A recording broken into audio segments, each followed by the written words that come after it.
Hey, what's up, everybody? Not much. I'm speaking to you from a different dimension right now. Ooh, what do you mean, different dimension? Tell me more. Elaborate, elaborate. Oh, okay. You got really soft voiced just then. Am I coming through okay Who now? jumping in? Yes.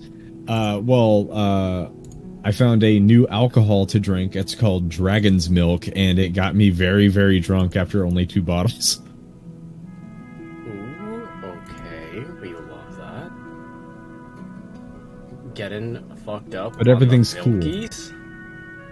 The dragon milkies? It's got I a hope you pretty know cool I'm just gonna keep logo calling too. it that now. It's the dragon milkies. That's fine. I do not mind, honestly. I deserve this, actually. Honestly, you should actually continue to drink it proudly. I am actually. It's kind of like spicy. It's really dark. It's 11% alcohol by volume, and What's it called again? it's called Dragon's Milk by New Holland Brewing Company.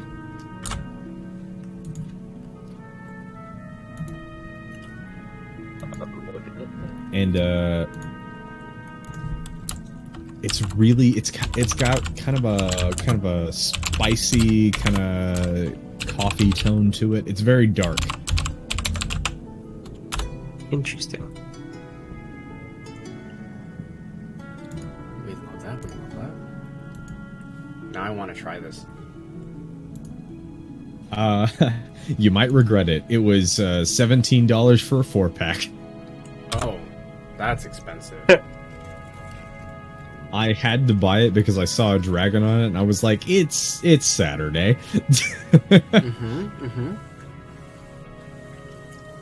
So Percy. Yeah. Oh, North will North, be back in yeah. a minute. I was about to say, Okay. said he's gonna be late. Okay. How exactly does that remnant applicator work? Because Yeah. I'm dumb, don't exactly understand. Oh, that's okay.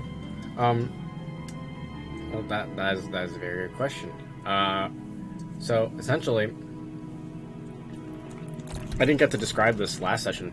We kind of like breezed over it very quickly, but we could talk about it now. It's just flavor text. As you hold it in your hands, you feel that it gravitates towards metal objects. You feel like if you didn't hold it tight, that it would just bind to an object immediately, like a piece of armor or a weapon. Yeah. Hmm. And you said it was like a disc, right? Yep, it's like a disc. It's a small disc. It's about the size of like a $50. Hmm. You can put it Okay. on the pommel of your That's what I'm thinking. yeah, or your chainsaw, Yeah. or it can even be on the blade. It could be flavored however you'd like. You know, you could put Yeah. it on the center of, like your breastplate, like your fucking Iron Man. Whatever you want to do. So that leads Interesting me to that you mentioned Iron Man. That leads me to one other thing that I'm. So it says for like armor, it like molds to your body, correct? For what kind of armor? The arcane armor for artificer armor Yep, for the subclass. that's correct. I- It's like a pressure fit suit. Okay, so could I wear like clothes over it? Yeah, you most certainly could. Perfect. You just note that it would probably have to be like slightly bigger to accommodate it. You know what I mean? Yeah. Like it still takes up space. Cool. Cool. Mm-hmm. Oh, Percy, you've started the stream already. I have, yeah, I see. yeah, Sneaky, sneaky. yeah. I did open up the HTML though on accident for the for the Roll20. Hopefully that doesn't reveal anything important. I just saw that my phone gave me a notification that you were streaming.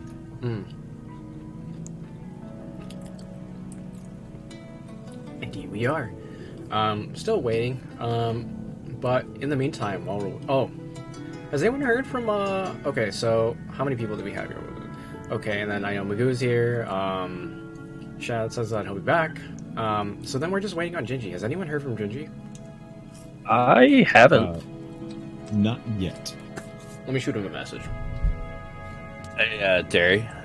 Hey, what's up? You never did send me any information Oh, fuck. on those items I wanted a shot for. Fuck, I'm sorry. You were wondering on the cost of them and if you could have them, right? Yeah. Is that a yes? Yes. Yeah, he said yeah. Oh, okay. I Sorry. said, mm-hmm.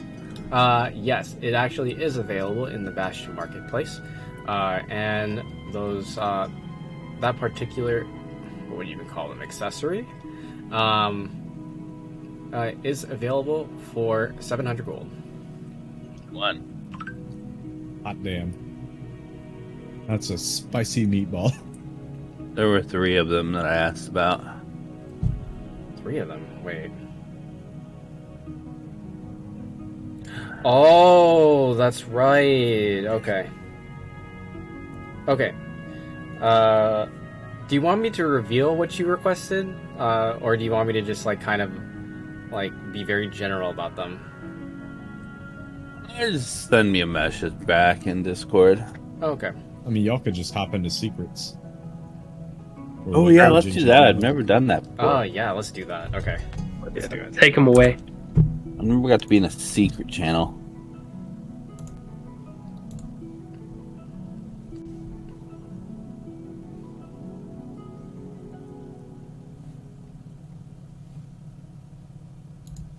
Hey. Okay, Ken. Yeah, I've never got to be in a secret channel. Yeah, secret time. Alright. So, for your Gloves of Thievery, that's going to be 700 gold. Don't forget, you can get 10% of your cut from this quest in advance.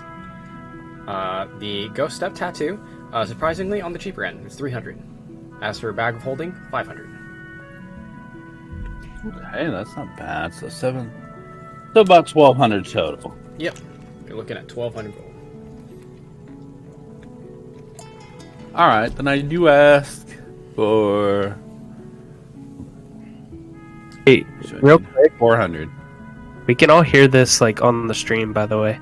Well, yeah, that's the point. I don't. Okay, I didn't know. Cool. Yeah.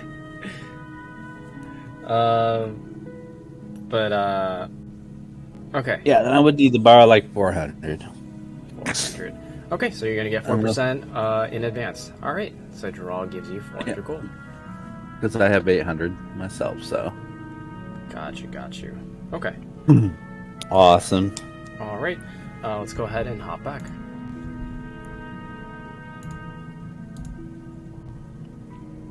Hello? Hello, we have returned. How goes the war effort? Oh, I should mention What?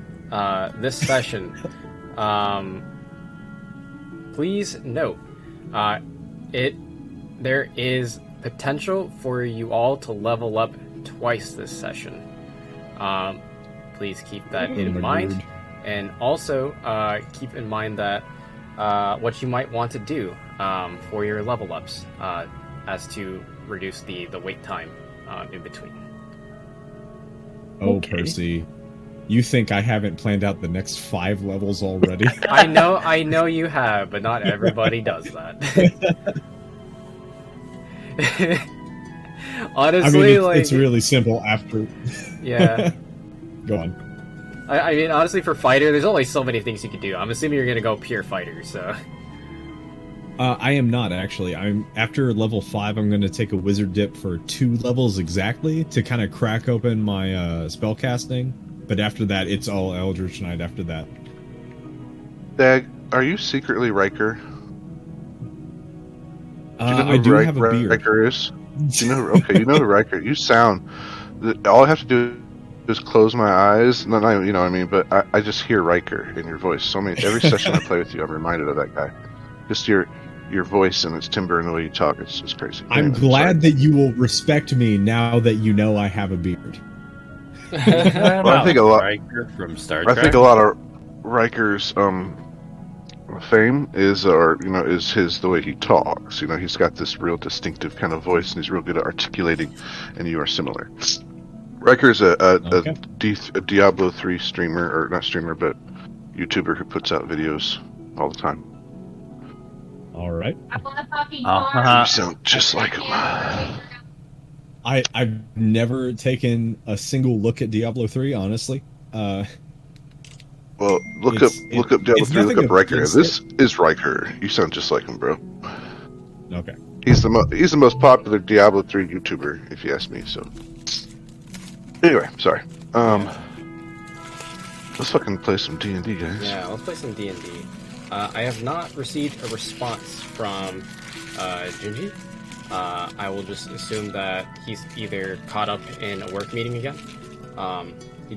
He does have some late night meetings that he is obligated to show up to. So he may come in late, or maybe he will not. But regardless, the show must go on. So let's recap. Does anyone remember what we did last session?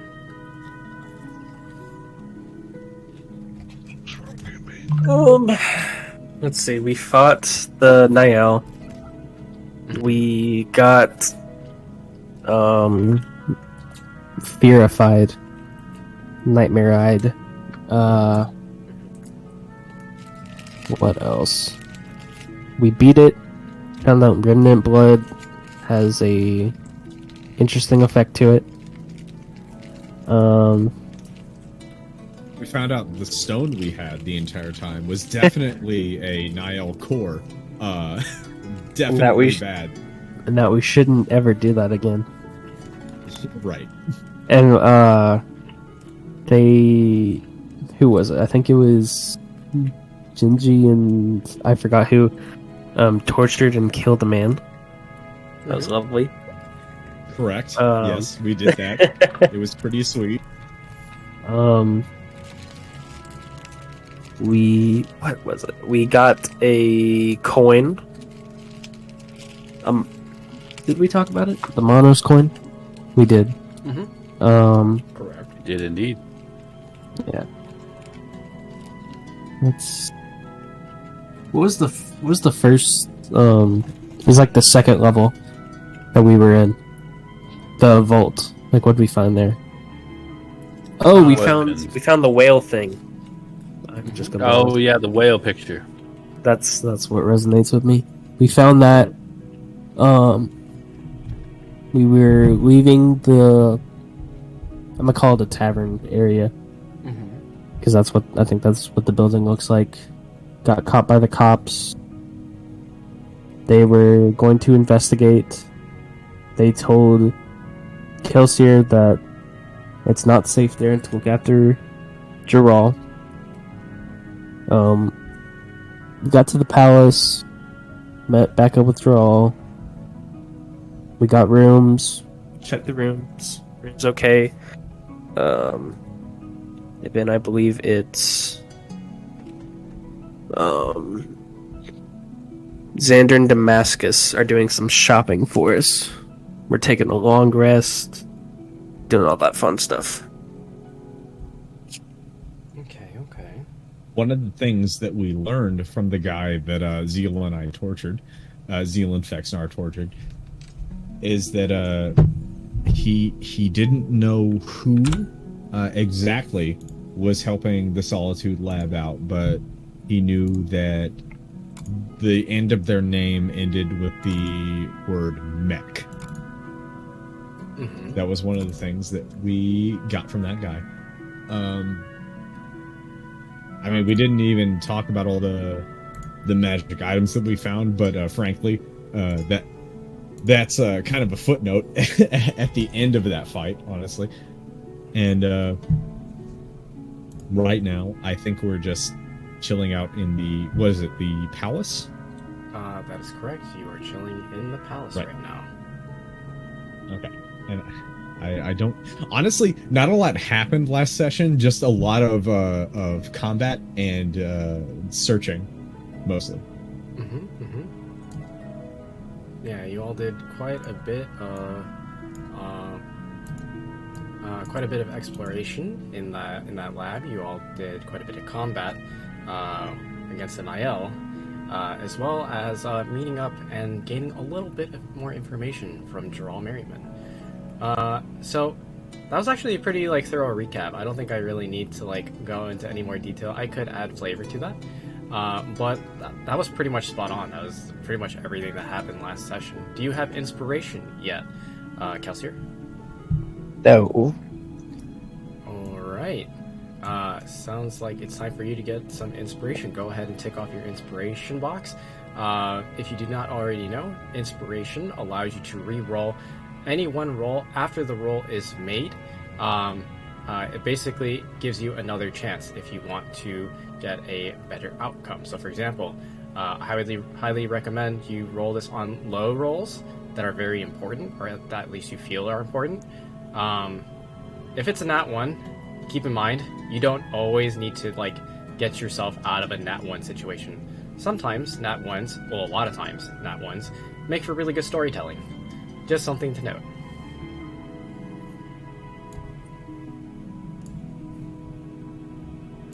So there you go. You have cool. 1 point of that. It's basically 1 point of lucky. Yeah, and I remember it doesn't stack or anything like that. Correct. You can't have multiple points of inspiration. I watched the Jenny D video. Okay. Yeah. Okay. I respect that. I respect. I watched Jenny D. Yeah. Hey, D&D. You know what makes it better? Roll less. I disagree with her, unfortunately. I think rolling is awesome. It's all a matter of opinion. Yeah. Listen, depends on who you're playing with. If you're gonna collect expensive dice, I'm gonna roll them. Fair.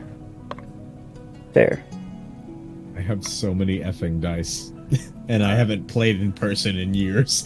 That reminds me, I just had my sister buy me a dice set, a full metal dice set, with a leather case and everything, from a convention that she just went to this morning, and I'm very excited to have them in my hands. It's gonna be sick.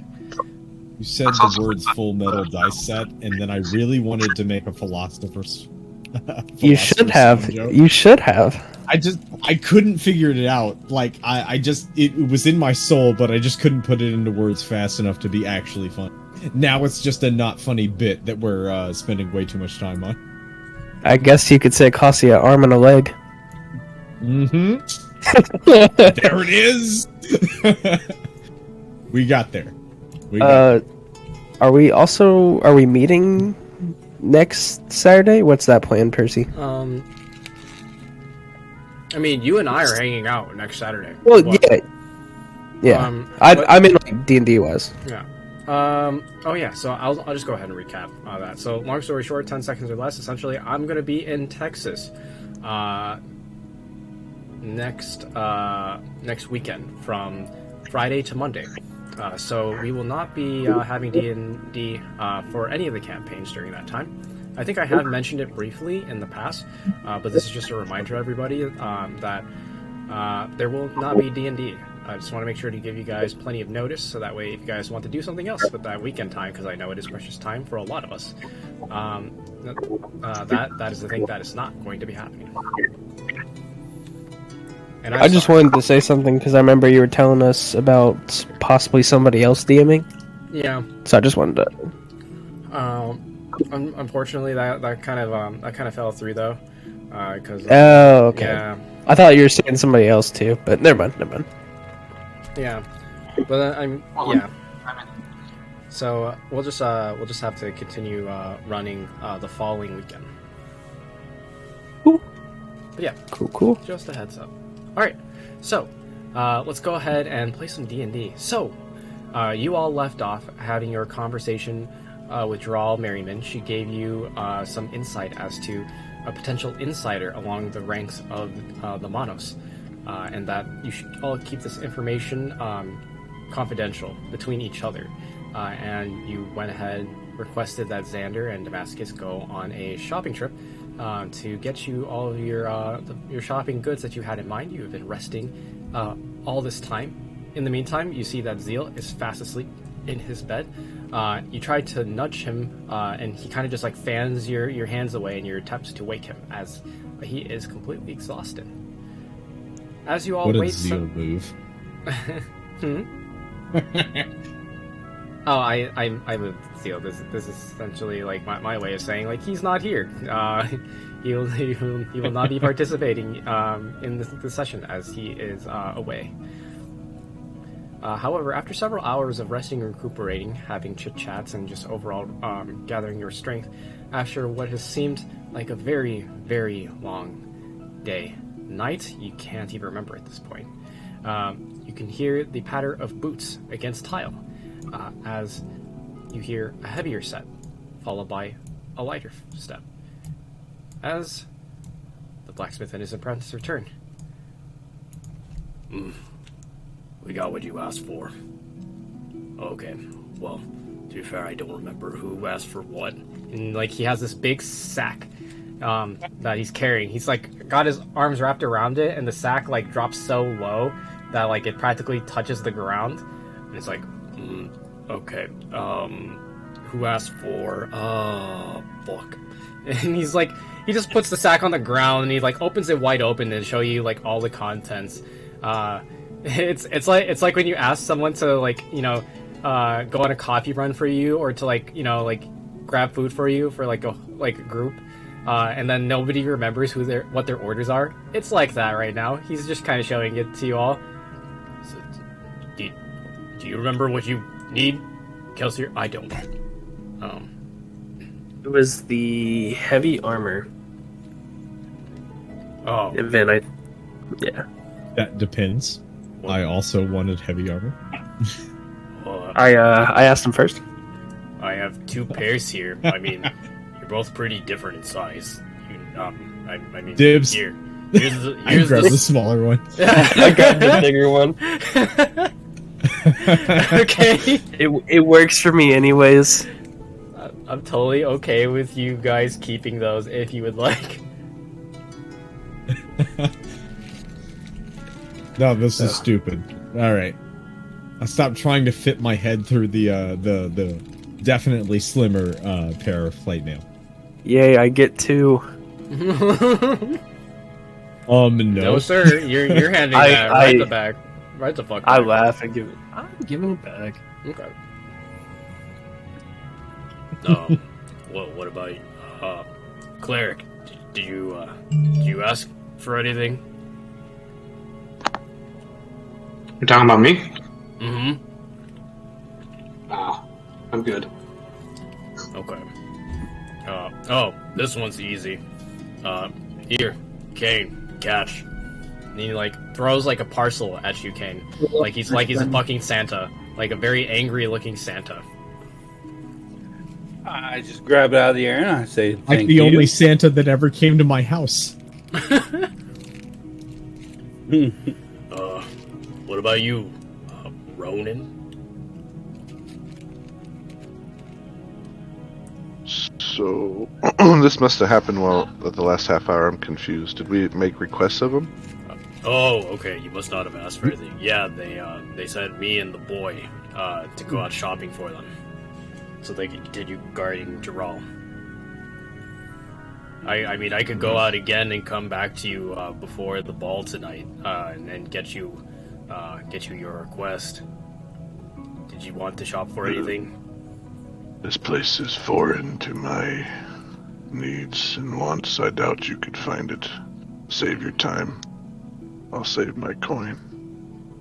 Alright. Well, if you change your mind, there's still plenty of time before the ball. Alright. Let's go, kid. Also, Genji's here. Genji's here. Oh. Hey. Oh, perfect.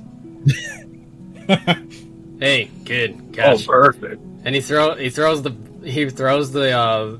breastplate, like, or not the, what was it, the type of armor? I think it was like a medium type armor, Was it Brad? Studded leather. Studded leather. Oh yeah, my bad. Here. I think they got it traded off because I gave them Yep, mine. studded leather, and then he owes me some change, and then he was supposed to also get the rest of the adamantium I needed.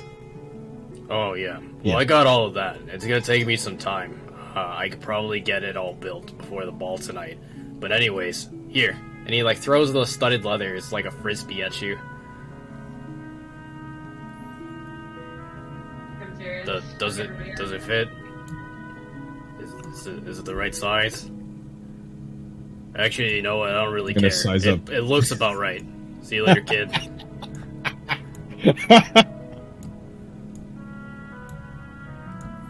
I size up the armor. It looks about the right size. I'm pretty familiar.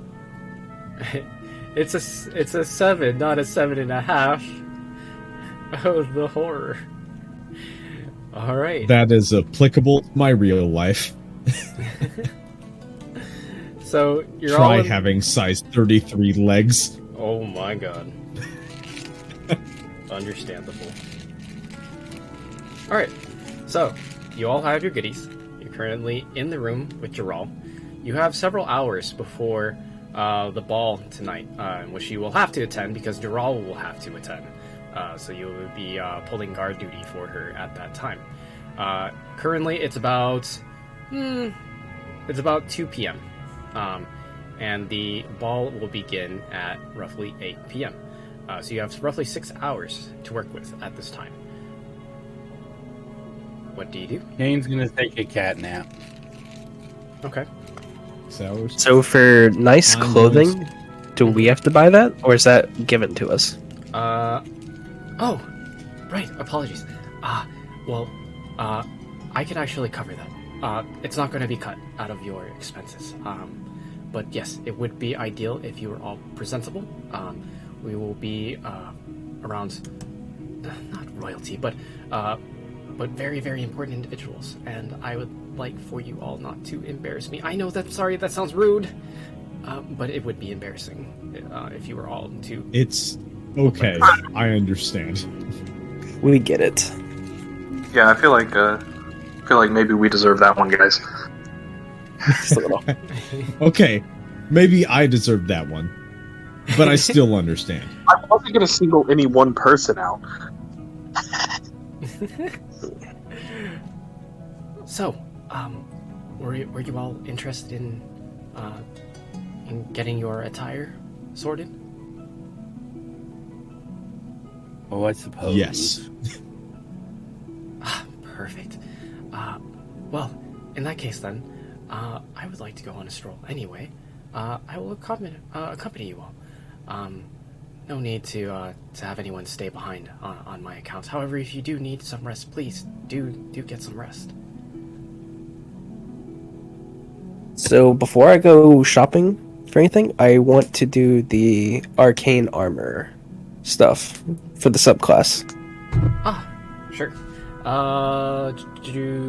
Can you show in VTT to show me show me as written? Did I miss? Or Say one more time. What you mean? like you're talking about your arcane armor subclass, right? Yeah.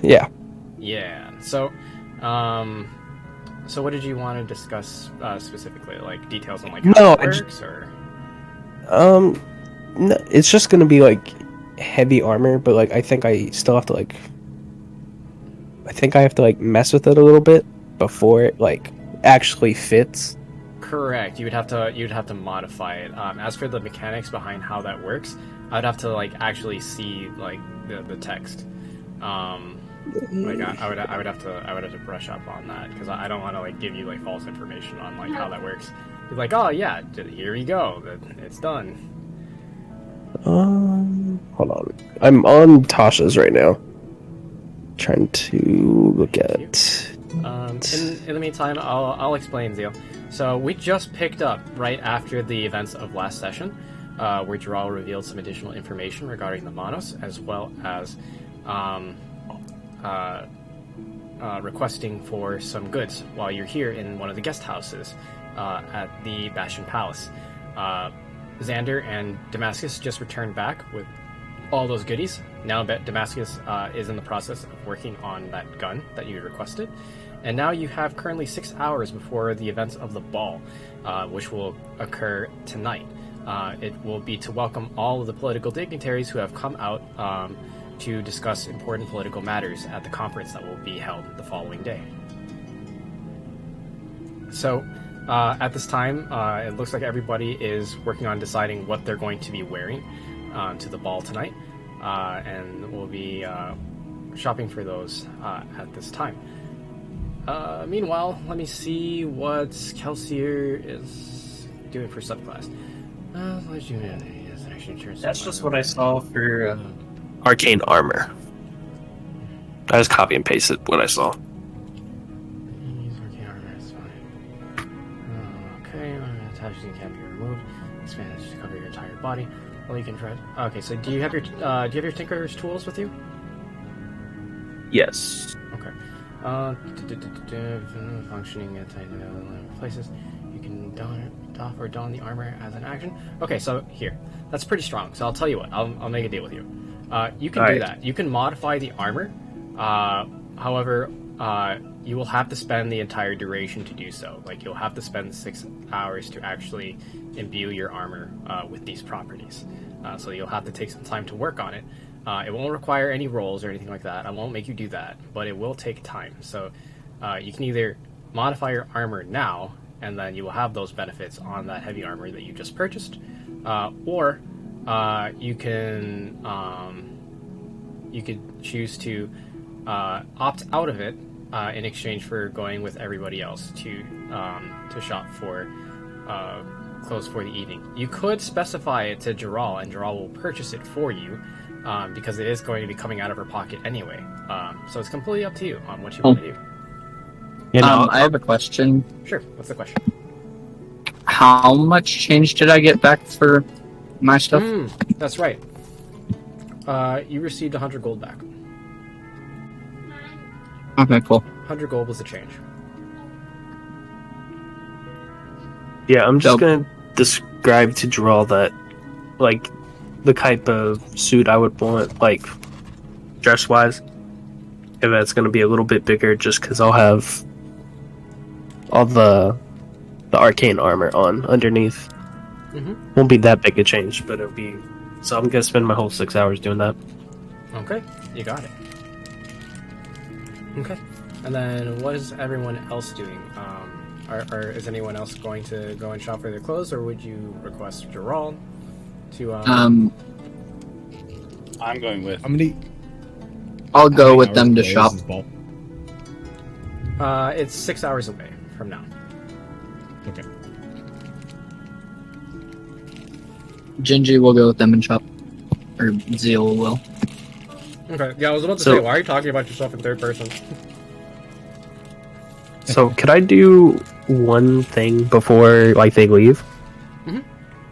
I want to, or I'll ask them to, like, look, like, for 7 or 8 vials for me that they can, like, grab for me. And I want to, plan is I want to fill it with my remnant blood. Oh, vials. I thought you said files. Okay. No, vials, yeah. Okay. Huh, yes, I can get that for you. Perfect. Not a problem. Okay, so quick question. What kind of clothes / armor is Jaral going to be wearing to the ball? She will be, it's gonna be kind of similar to, like, those, like, oriental dresses that that women wear to Chinese New Year. It's gonna have that long cut at the side of the thigh on one side. Then, of course, it's going to have the like the string-drawn laces over the chest. It's going to be all white with gold accents. That is what she's going to be wearing. She actually, like, pulls it out from, like, under the bed, and she kind of, like, lays it over herself to kind of, like, show what it would look like. It's like, do you like it? It came from Thalos. And she kind of, like, spins around. It looks great, Jaral. Absolutely. Yeah, it would look great. And she gives you a really big smile. Okay, so what I'm going to do with my time is that, first of all, I'm going to spend an hour or two bond to Obsidia instead of... I'm going to drop my original greatsword. Okay. And I'm going to use both of my spell slots that I have to cast Mage Armor on myself and Geralt. Okay.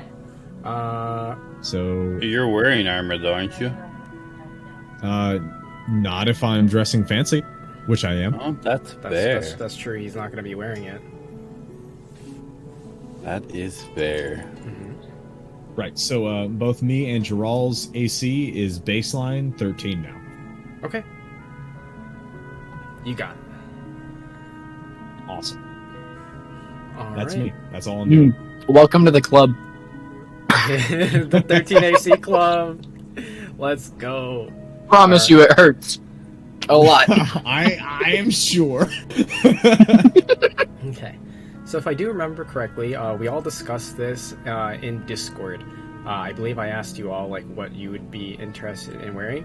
At this time, you are all free to change your tokens if you have a reference picture that you would like to share. If not, it can all simply be theater of the mind. So it seems that you are all... well, actually, Grundark, are you also accompanying them on their trip to purchase clothes appropriate for the ball? All right. And I believe you did like give me your description as well. All right, sweet. Okay. And so, you all choose to do that with your remaining time. Some of you are working on your armor.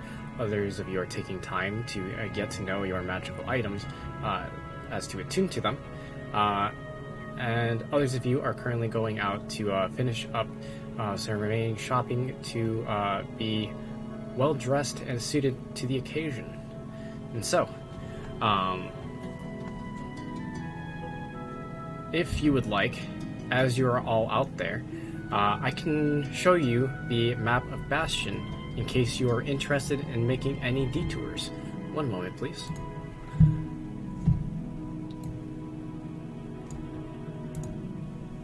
And so, here is the map of Bastion. Currently, right now, you're at the palace, which is located here on my ping. And the marketplace that you're currently heading towards is here on my ping. So real quick, so where was the lab at in reference to this? The lab was located here. Okay. Like roughly this, like actually specifically this building right here on my ping. Okay, cool.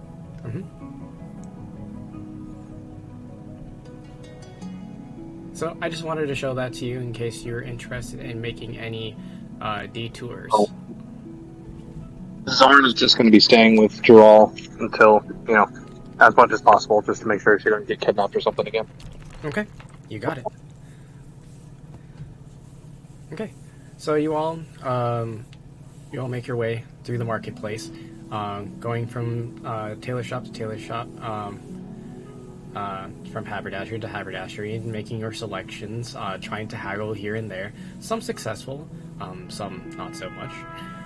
And eventually you all get the pieces to your attire that you are looking for. Content with your selections and feeling much more suited to the occasion, and definitely feeling much lighter in the pocket, specifically Geralt. You all make your way back to the palace, where you take your time to get dressed. The night is just beginning to grow dark as the lights around you begin to illuminate teal. The lanterns all around the palace grounds shining along the floors, which then also seem to glow. It seems that the tiles that make up the grounds itself have some strange reflective property that makes it extremely bright. It essentially makes the center of the city a beacon, so to speak. It's quite the spectacle for anyone who isn't attending but is able to see the palace grounds from the distance, they know this happens pretty much every time that any special occasion is to occur. They always turn on these lights, which make quite the show of wealth. And so, you all make your way to the ball. You can hear the chatter of many attendants. Some of them nobles, others being other political dignitaries from all around the southern spine, as well as some merchants who are hoping to get a little bit more into the wealthier circle of Bastion. They're all chattering amongst each other. They're all standing kind of in the gathering space just outside the ballroom doors. And then finally, you hear someone kind of cut through the chatter as they exclaim, "And so we begin." As you can hear, and the doors swing wide. Instead of a creak from these large, imposing mahogany doors, it's just silent as it swings open, and you are greeted by a just reflective, crystalline tiled floor, followed by many ornate chandeliers. You feel that this is far too rich for your blood. It is quite the display. You see waiters all over the place who are immediately fanning out to offer hors d'oeuvres to anyone who comes close to them. You can see that there are these very well decorated tables and chairs, and they're already prepared with all sorts of china and glasses all around. Some of them already filled with things like ice water, things like that, and it seems very inviting. People are quick to kind of get buddy and kind of clicky with each other and accommodate like others like to their tables. Some of them doing the thing where they pull a chair from another table and they bring it to the different one to get their entire party together to sit at one table. They're doing that. Oh yeah, like the Mean Girls. yeah, they're doing that. Like the Mean Girls. But everybody's kind of fanning out, and then the crowd thins as you all make your entrance. First to enter is Dural Merriman, who is dressed in her white and gold accented dress that is cut on one side along the thigh. You can see that she has several straps bound to her leg, which then hold her book in place, which she often carries. Followed by a Ramul, who is dressed surprisingly well, and although kind of different to how dwarves would dress for a fancy occasion. He's actually dressed in a full suit, bow tie and everything. It's a dark navy blue, and he kind of just adjusts the collar a little bit. He kind of like brushes his shoulders, which are angular. And he kind of like puffs up his chest. He seems proud. Seems like a fit really does make a man, does it not? As he walks in confidently, and for a moment he like turns over his shoulder and he looks at you all as you make your entrances one by one. As he speaks, are you all coming or what? You notice he seems a lot more confident in this garb, as. Hey, so All real right. quick, with that arcane armor, what would be the AC with it?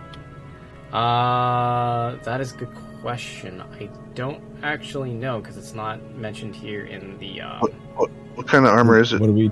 It's heavy. like its plate. So, So it starts at Percy. 18. It starts at 18. What's he doing with it? What? have I, He's making it into arcane armor. Like he's basically imbuing it. So give me a second. I'll figure it out. He's Thank you. going full Iron Man. Percy, Yeah. could I look around to see if I see my bestie anywhere? Actually, it's funny you should mention that because you're. Is that what that last roll was? Well, yeah, exactly. You make your entrance Oh, in no. first as you stroll in. A confident Zeal, who's feeling like $1,000,000, or really more like 1,000. As Yeah! as Thousand. How dare? As he strolls into the room, kind of like, it's showtime. Zeal, please describe your attire for the night. It is a purple suit with black trim along the two lapels, a black tie, or actually not a black tie, but like a black undershirt, and gold accents around the collar of the shirt, the back collar of the suit, and the cuffs of the blazer. Okay. Nice. And looking absolutely snazzy as you stand out quite a bit. Not so much as the some of the nobles who are wearing ridiculous attire from just outside of the southern spine. They've gone to great lengths to make sure that they look quite unique. Maybe not the best, but unique nonetheless. Full fashion show. Yeah. Do I need to perception to see if I see my bestie anyway? Or if I have time to hide? Yes, you may roll a perception at this time. And then after that, it will be the next person. Oh, question. How do you have something that is giving him the ability to wear heavy armor? Because I don't think artificers are proficient in heavy armor. If it's your subclass, if it's the subclass armor, the proficiency doesn't apply because it's you're like imbuing. Armorer. Yeah. This man said, don't "Don't cite the old wisdom to me. I was there when it was written." No, it was just I'm looking at Tasha's right now. Yeah. So you get it from a subclass. Yeah. I was just asking where you get it from, because otherwise it's not here. And you are imbuing it, or what's the trait called? Infusion, imbue. What's it called? Infusions.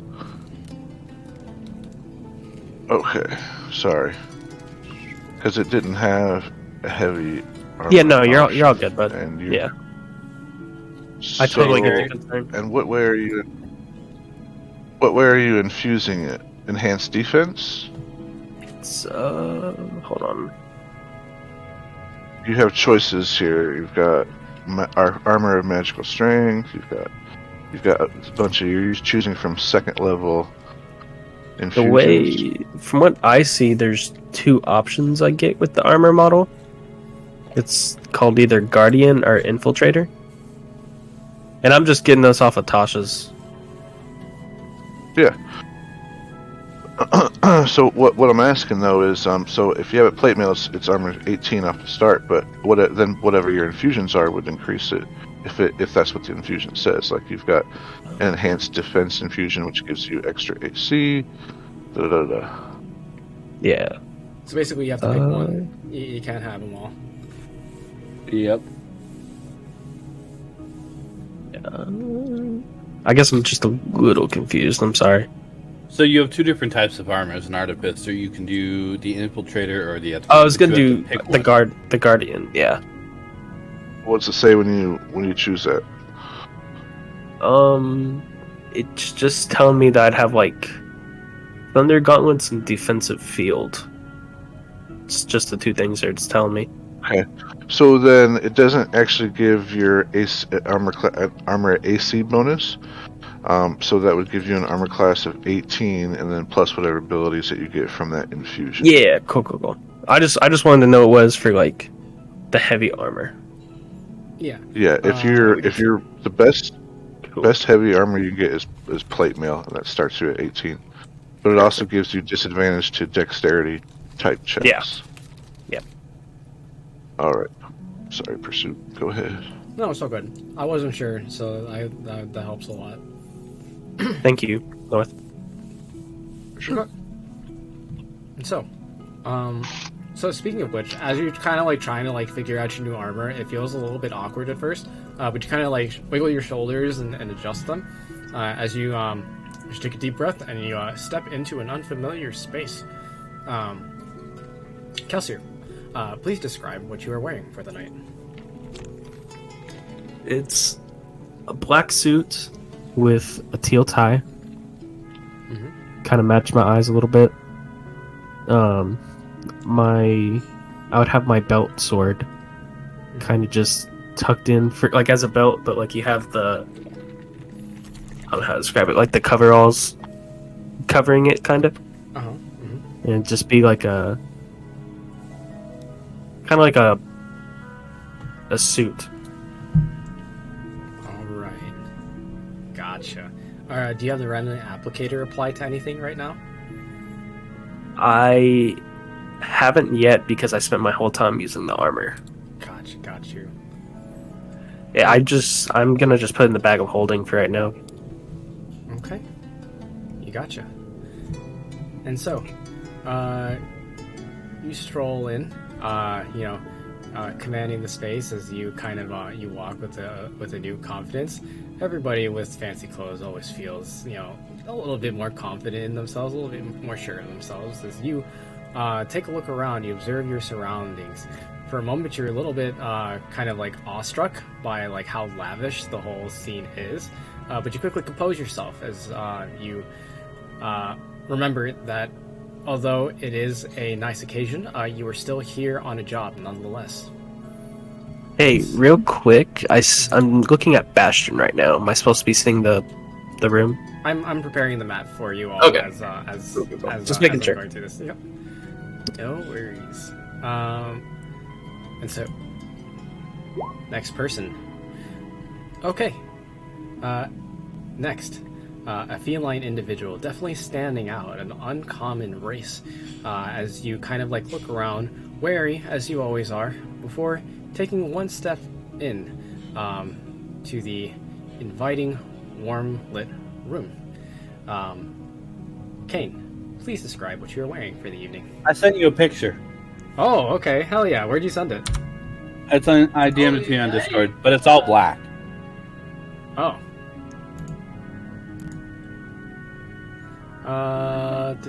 Oh my god, wait, you have to drop this into the... Please drop this into the Discord. This is fucking dope. I will describe it for you though. As you stroll in, feeling like the Cheshire Cat, if the Cheshire Cat was a Bezos man, you wear a beige tailcoat followed by a cherry wine. No, it's black. It's black. Oh, it's all black. I apologize. It's black with cherry. The rest of the stuff is good, but the hat and the coat are black, and the pants. You got it. A long black tailcoat followed by a black top hat with a cherry red accented lining around the top of the hat, followed by a cherry wine vest to accent it. You have a dark blue. I wouldn't even know how to describe this thing. It's not a tie, but I'll just call it a tie for now. A dark blue tie, in contrast, in a white dress shirt to accent it well.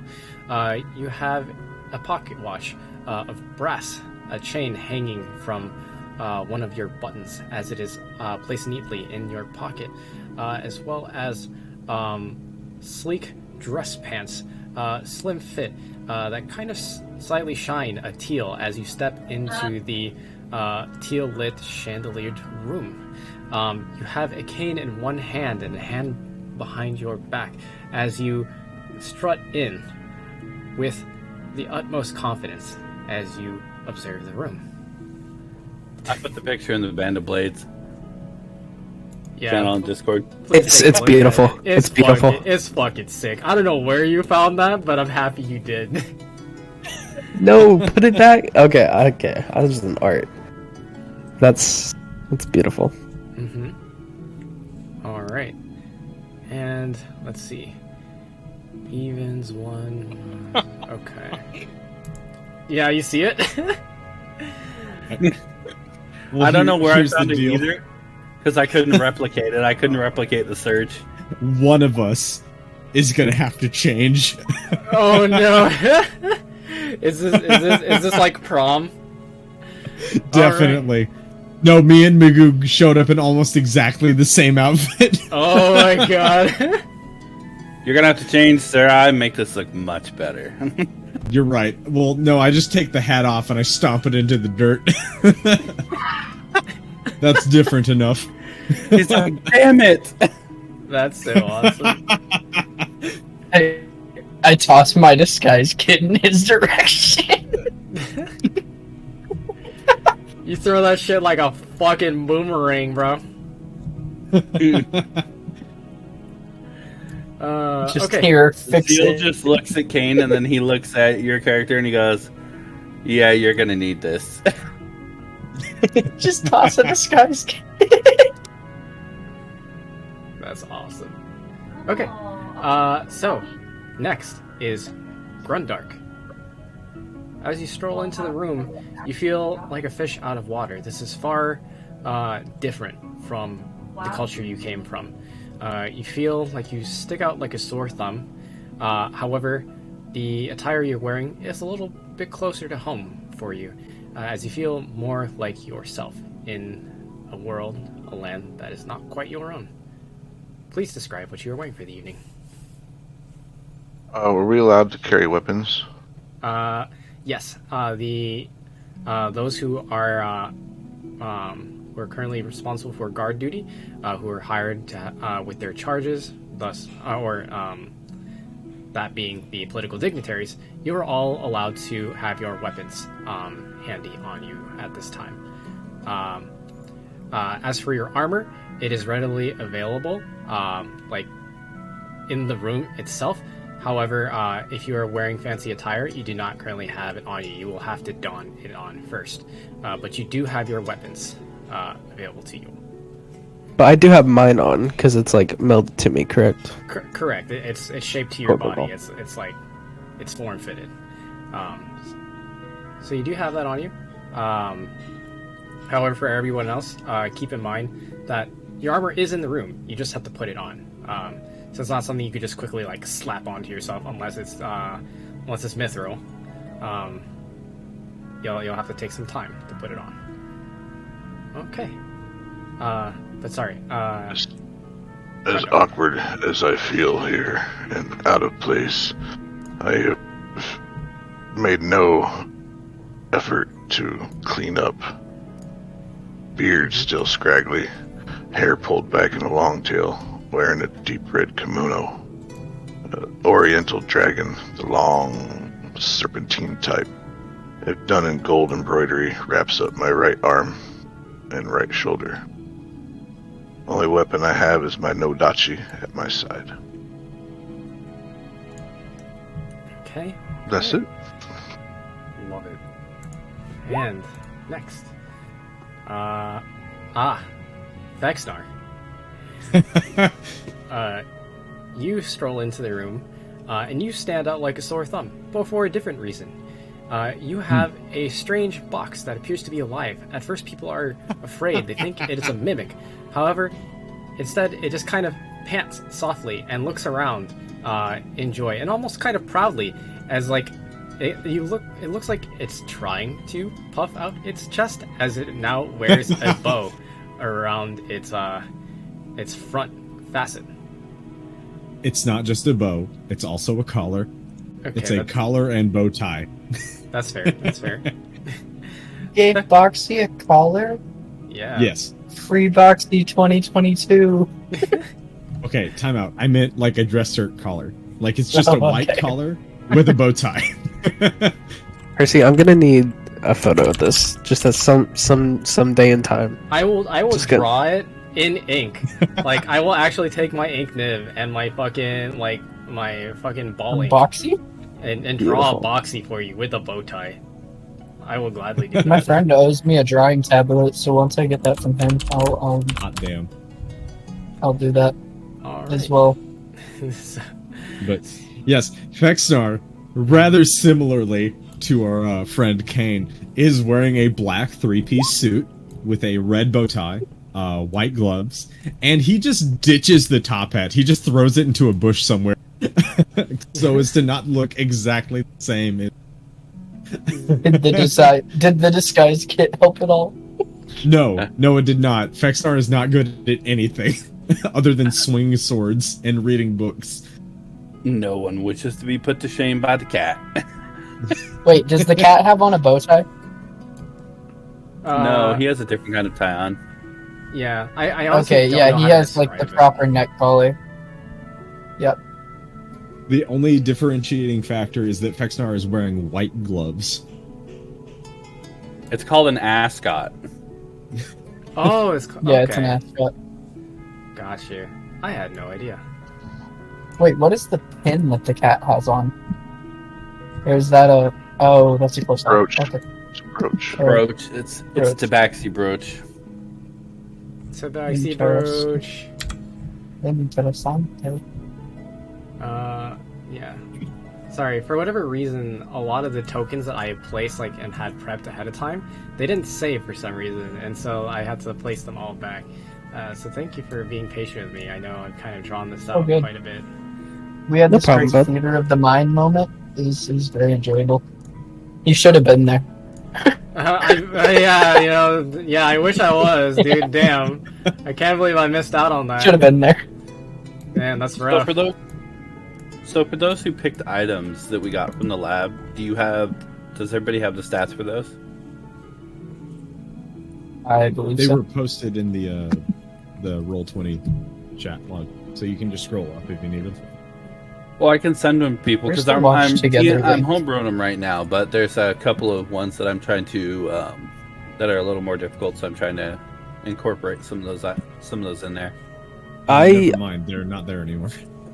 I personally don't have the item I got from the lab with me, and that's Which one just did you pick? the remnant applicator.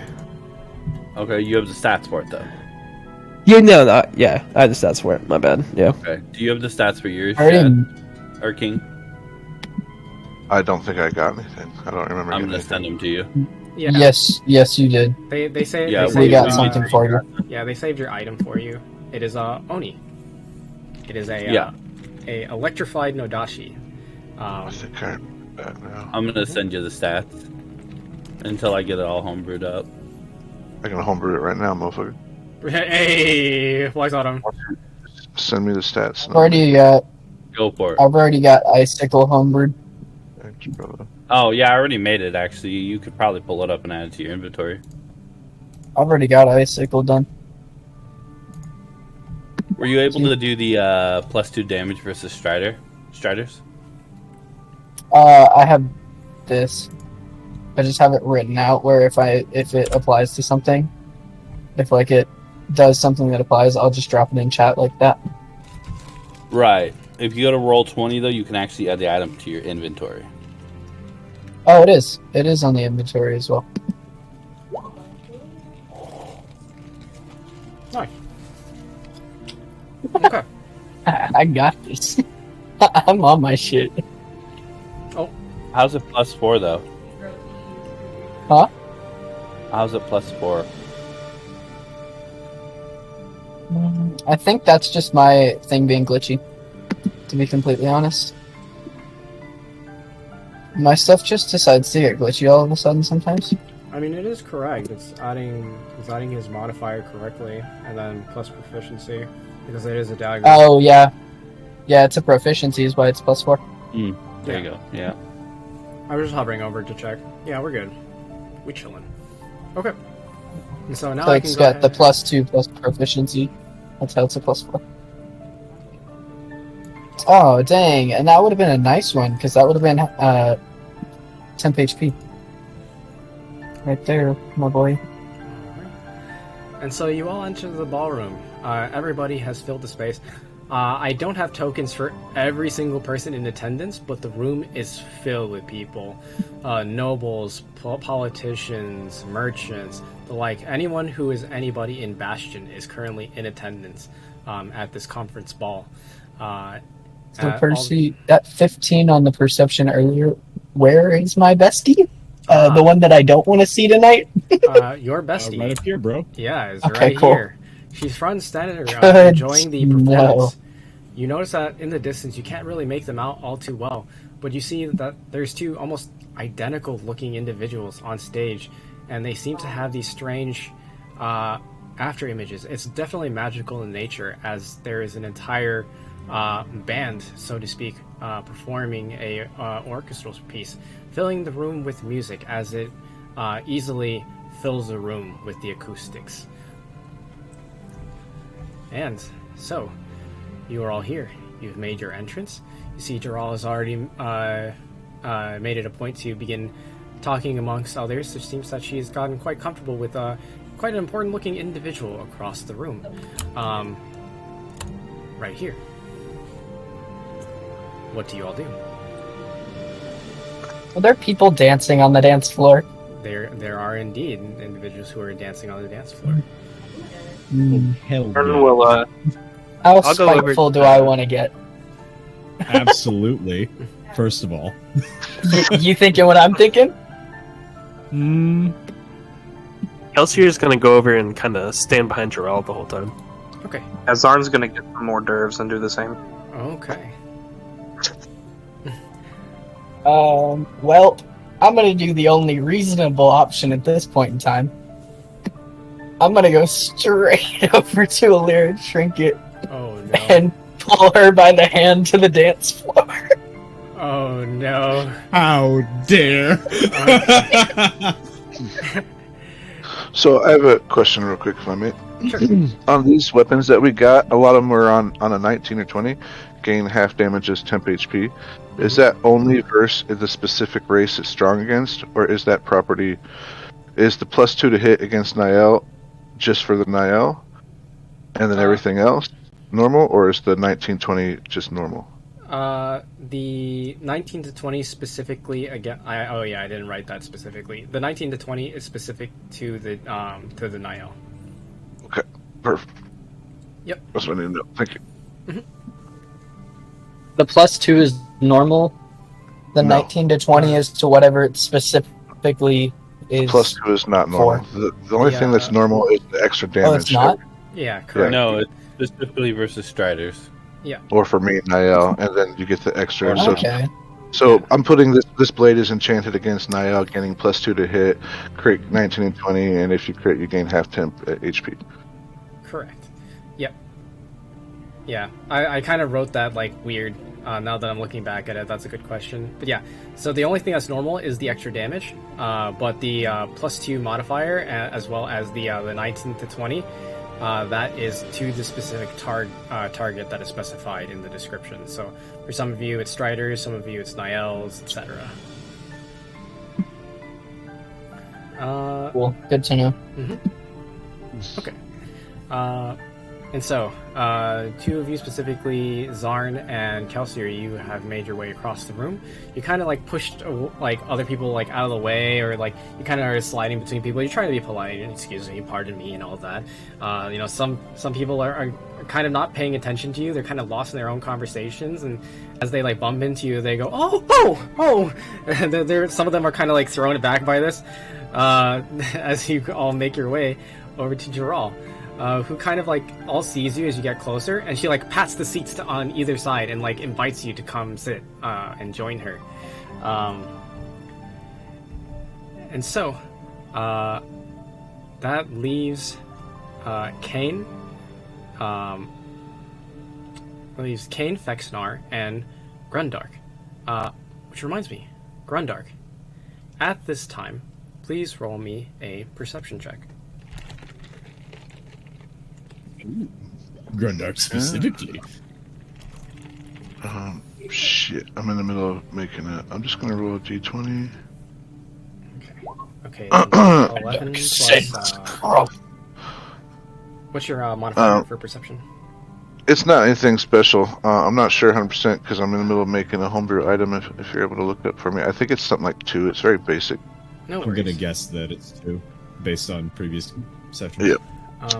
So that's 13. With that perception check, as you take a look around, you feel like unsettled for a moment. You feel like you saw the faint view of dark green skin and jet black hair as it whiffs into the crowd. You shake your head and you kind of shut your eyes and open them, and then they're gone. And you think nothing of it. I'll kind of, if there's extra time to mingle, I'll just kind of be pacing around the room, seeing if I can catch a second glimpse of that same person. Okay, you got it. And Kane, what would you like to do this evening? Where is our patron? She is right here on my ping, across the room to the northwest. So yeah, I'm gonna be roundabout in this area, keeping an eye. Oh,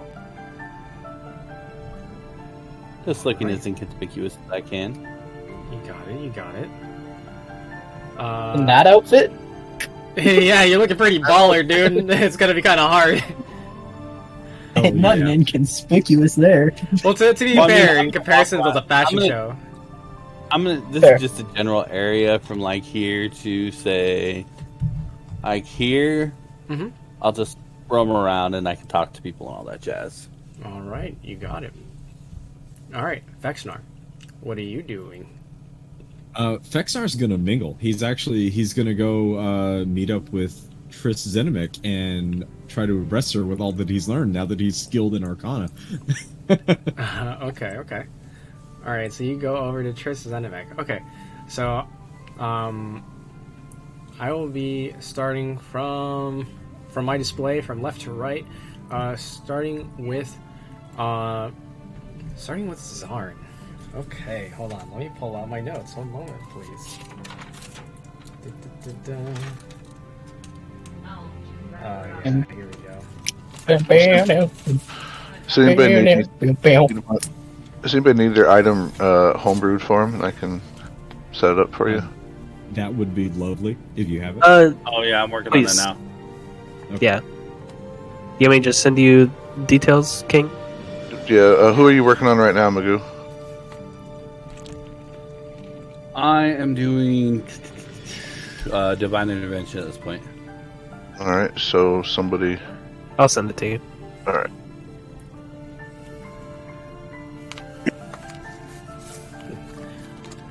So, Zarn, as you approach, because you went across the room over to Geralt, correct? Yes, that's right. As Well, you- kind of just chilling around her, not like bothering her, but I just see. chilling her. And so, Ramul watches you pace around the room, kind of like staying very close, like keeping within eye view of Geralt. Ramul kind of like waves at you, and then like pats like the occupied seat. Kind of like that excited friend who you like. It's a little bit embarrassing because he's like smiling wide. He's acting very different from his usual now that he's dressed quite dapper.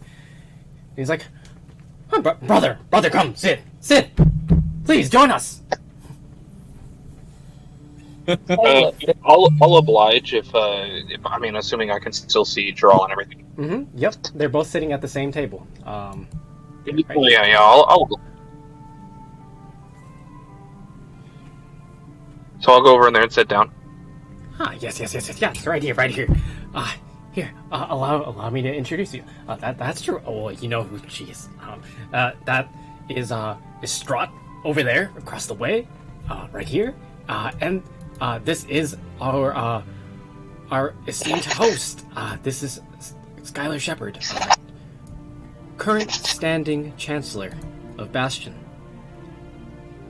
And you are... Pleasure to meet you, Zorn. Zorn Zelruxon of Clan Murok. Murok. Oh, are you going to teach them about the gospel? Oh, you know I'm going to teach them about the gospel. I can't help the stone tablets. That reminds me. I've been mingling around. I've been talking to people. You will not. Well, Zorn. What was that? Who's the deity you keep talking about? What's his name again? Muradin, the Allfather. Right, the Alpha. You see, I'm not very religious. I'm a man of science. Anyways, you won't believe what I heard. Here, come closer. Okay, I'll lean in. Does Sky Shard sound familiar to you? Yes it does. What have you heard? Well, so what I've heard is that Sky Shard, it belongs to some kind of bell, right? that ring Right. a bell? No pun intended. It does. Yeah. It was a good pun, but Okay, yes, thank you, it thank you. does. Anyways, this is what I've heard. The Sky Shard. It's been found. It's been found in Thalos. And Thalos? In Thalos. So, supposedly, these are all just rumors that I've heard. But apparently it's been found and is in possession of the Emperor there. And they're currently seeking this bell. Supposedly, and this is where it gets complicated. There's talk of a man who holds a bell in his hand. It's laid within a staff, the head of the staff being this large bell enclosed of a radiant light. And when he rings it, when he slams it into the ground, it calls storms. From all around, every which way, it could be clear as day and all of a sudden be dark as night as storms strike upon him. They call him the Caller of Storms. Insane, right? That does sound crazy. Does anyone know where to find this Caller of Storms? Yes, well, he's out at sea, supposedly. The rumors are that he's some kind of island dweller. A hermit of sorts. But yes, the Emperor is searching for him. His navy is already on its way to searching for him. But apparently, this Caller of Storms is quite elusive. But what they're looking for is the second coming of Muradin. Well, this is very interesting information. Yes. I thought that... And how did you... Yes. How did you come across this information? Well, one of the merchants here, they were talking about it amongst one another. A lot of them are maritime folk. They often travel by sea to share their wares to these islands as well as Thalos. That's how they make their profit. Sometimes they come to Rubica. Some of them I'm quite familiar with. I wouldn't call us friends, but we're more like acquaintances.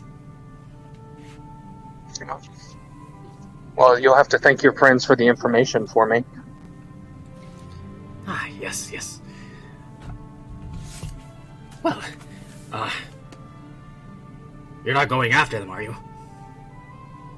Well, we'll see how the night goes. Yes, of course. Do be careful, though, if you do. The sea is not so kind. I understand. Thank you for all your assistance, friends. Of course. And then, next. Blatant nepotism. Nepotism. Dwarf nepotism. Yeah. He's looking out for his homie, you know? He's looking out for a brother. You know what I'm saying? You know what? I can't hate on it. Yeah. I feel like I'm the only human in this world. Luckily, there's plenty of humans in the room. Zeal, you quickly stride across the room and you grab a Lyra trinket by her hands, pulling her away from her conversation as she's talking to some older gentleman. And she's, and so there I was, and could you believe it? Of all things, he shits it. Whoa! Hey, where are you taking me? As she is now being dragged onto the dance floor, performing some kind of strange dance with you. She's not quite putting two and two together. She's still kind of stunned that she was pulled away. As she looks at you and she says, "You, lady, sure hope that wasn't an important conversation." Immediately, I give Zeal the help action by going. I tried to whistle, I couldn't. And then just clapping my hands. That's a Lyra trinket, everybody. She's an amazing dancer. Oh my god, she blushes brightly. She's extremely embarrassed by that remark because, she does not agree. As she's blushing, as she's blushing, I want to give her a spin and dip. Okay. Performance check. Ooh, okay. And Let's hope it's okay. Do you actually want one? Yeah, hit me with a performance check. Let's see how. Oh, yeah, okay. You hit her with a little twirl, a little spin. You show that Hockey always wins. Mm-hmm. You've danced with many a broom in your time. You know Broom. you know how to put the Not moves the on broom them. dance. Yeah. And you spin her around, and like you're doing quite a good job of leading. It doesn't really take her much effort to kind of like keep up with you. You're kind of framing everything for her as she finally gives in and starts to dance with you, and she's like, "I have been looking for you," and like during like the dance as you're all kind of spinning around along the dance floor, moving around cyclically, she like kind of puts her arms around your shoulders, or at least the best to her ability because of her gnome-like stature. It's really more like your hips.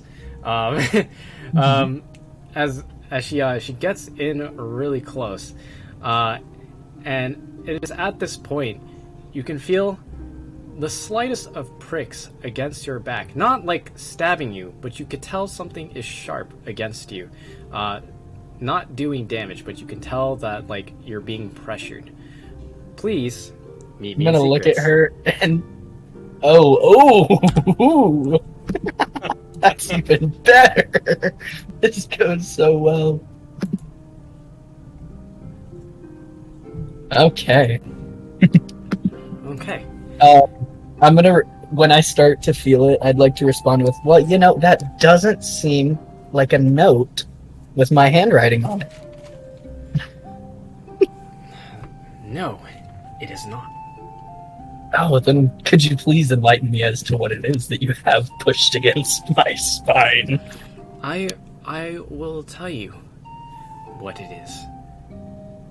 To your 2 o'clock, there are two highly esteemed guards from the depths that I have taken with me as accompaniment. I have never seen them lose a single fight, and believe me, they've had many a fight with far more devious individuals than you have ever seen. To your 10 o'clock. Well, I wouldn't say I'm looking for a fight. Allow me to finish. If I was looking for a fight, why would I dance with you? Let's just enjoy this while it lasts. To your 10 o'clock, there are three more guards. All of them highly esteemed adventurers. They have seen the horrors of Dragur and back. To your 8 o'clock, there is my right-hand man. And you see a large, imposing Goliath, shining of alabaster. He looks as expensive as the attire he wears, as he has got a custom tailored suit of all white adorned on him, as well as a golden bow tie. However, you can see he has a enormous greatsword on his back. It might as well be a metal log. Yeah, it's huge. I'm gonna look her dead in the eyes and go, now are you trying to just intimidate me or get me to enjoy this more? No. What I'm saying is, I know what you have. I'm not going to ask for it back. But just know, there's no escape for you here. Now, normally, I would have you arrested on the spot. However, I see this as an opportunity. How so? I'm gonna dip her again, and then this time when I pull her back up, I'm gonna have her dagger in my mouth, holding it with my teeth. Holding the blade with my teeth. Well, let me explain, and you might not want to damage that once you hear this. That dagger is an heirloom of the Trinket family. It's been passed down for generations. However, its purpose and meaning has been long lost since, but there have been rumors that I have heard between older family members before they've passed. Apparently, that dagger was a spoil of war from the land to the north, Dragur. And it's a key, at least supposedly, to a mysterious Underdark. Legends say powerful undead rule the lands beneath the surface and sit upon endless wealth. built over centuries. Apparently, these people are the few who continue to prosper even after the clash. Supposedly, they feed on blood. Horrifying, don't you think? However, Just slightly. I would like for someone to go and explore this along with some of my compatriots that are around us. I would like to confirm this for myself, as I want those spoils. Well, would you be coming with? Me? No, I have responsibilities in Kiln to the depths. Wow. I'm the warden after all. See, but you just pointed out that beast of a creature that happens to be your right-hand man. I'm sure he could take over for not too long. You know, we could go on a little adventure. See, the problem is I'm a people person, not so much a hand for hire. Well, I'll think about it. We still have plenty of time. You have a job to do, after all. Speaking of which, try not to skip out on town. And then she finally parts ways with you, and her fingertips wisp against yours as you both kind of part ways and then kind of disappear into the crowd of dancers around you. And then all of a sudden, you lose track of her. Okay. Can I tell right before she pulls away? Can I tell like she's starting to pull away right before she does? No, she kind of like wisps away. She was quite quick. Damn, I wanted to slip her another note. Okay. All right. Yeah, we can let's return hop back. No, you have a problem? Here we are. All right, and we're back. And now we move on to the next individual, Fexnar. Where are you good. at? You're mingling with Triss, is that correct? I am mingling with Triss Zenomic because she's my teach, and I've learned some stuff. Okay. So then she's over here on my ping. She is once again occupying herself in a book. She's not even socializing with the other individuals around her. There's an open seat to her left, and the others seem to be some nobles talking about their attire. Like, oh my gosh, I love those feathers. Where did you get them? Oh, will you not believe it? Of all places, out west. Are you talking about the mall? I absolutely am. Like, oh my gosh, how much did you pay for that? And so she's kind of rolling her eyes, just like, this is so lame. And I will full on walk up to her, put my finger on her book, push it down, and say, "Hey, teach." Oh, it's you again. Hey, what was it? Narfex? It's Fexnar, but hey, you really helped me out. I learned a lot about myself. I learned to make that sort of muscle to mind connection, and I've learned a lot about magic. Learned a lot about magic. What else have you learned while you were away? May I make an Arcana check? Go right ahead. All right. Let's see how this goes. Hey, that doesn't suck. 13. Hey, okay. Interesting. Okay, so with that Arcana check, you feel like you've quite dialed in the arcane arts. You feel like you're not like a master yet. However, you do feel like you know a thing or two, a little bit more than you did before. I'm at least a first level wizard. Do you have any spells to show off to Triss Zenomic at this time, other than Firebolt? At this time, I only have cantrips to show off. All of them are damage, so I'll just restrict them. I'll hold them back. Okay. I only have Firebolt and Mage Hand. I have magic. I have first level spells, but I spent them both in preparation for this night. I spent both Mage Armor on myself and Mage Armor on our charge. Roll. She can probably see the Mage Armor on myself. Okay. So you show her a neat little party trick. If anyone has seen Avatar: The Last Airbender, that little trick he does with like the air and water, where he spins it in a circle between his hands, and he like kind of smiles like a big idiot. You do that except with fire, and you're like, look at this, and like some of the nobles that are sitting at that table, like they look at you in glee and they gasp, and then they're all like kind of like clapping, like wonderful, as they're quite amused by your little trick, and and I'm Triss such kind a big man doing this. and Triss kind of like scoffs, but she kind of like gives you like a wry smile, just like, it's pretty good. Hey, Percy, is it like this? In tavern? Let's take a look. In tavern. All right, Dag, go to Yes. the character's inventory, Yes. That's and exactly. then manage inventory, Yeah, I got you. and the filter type in Obsidia. All right. Then equip it, and then attack with it and roll damage and make sure it works. Okay. Nice.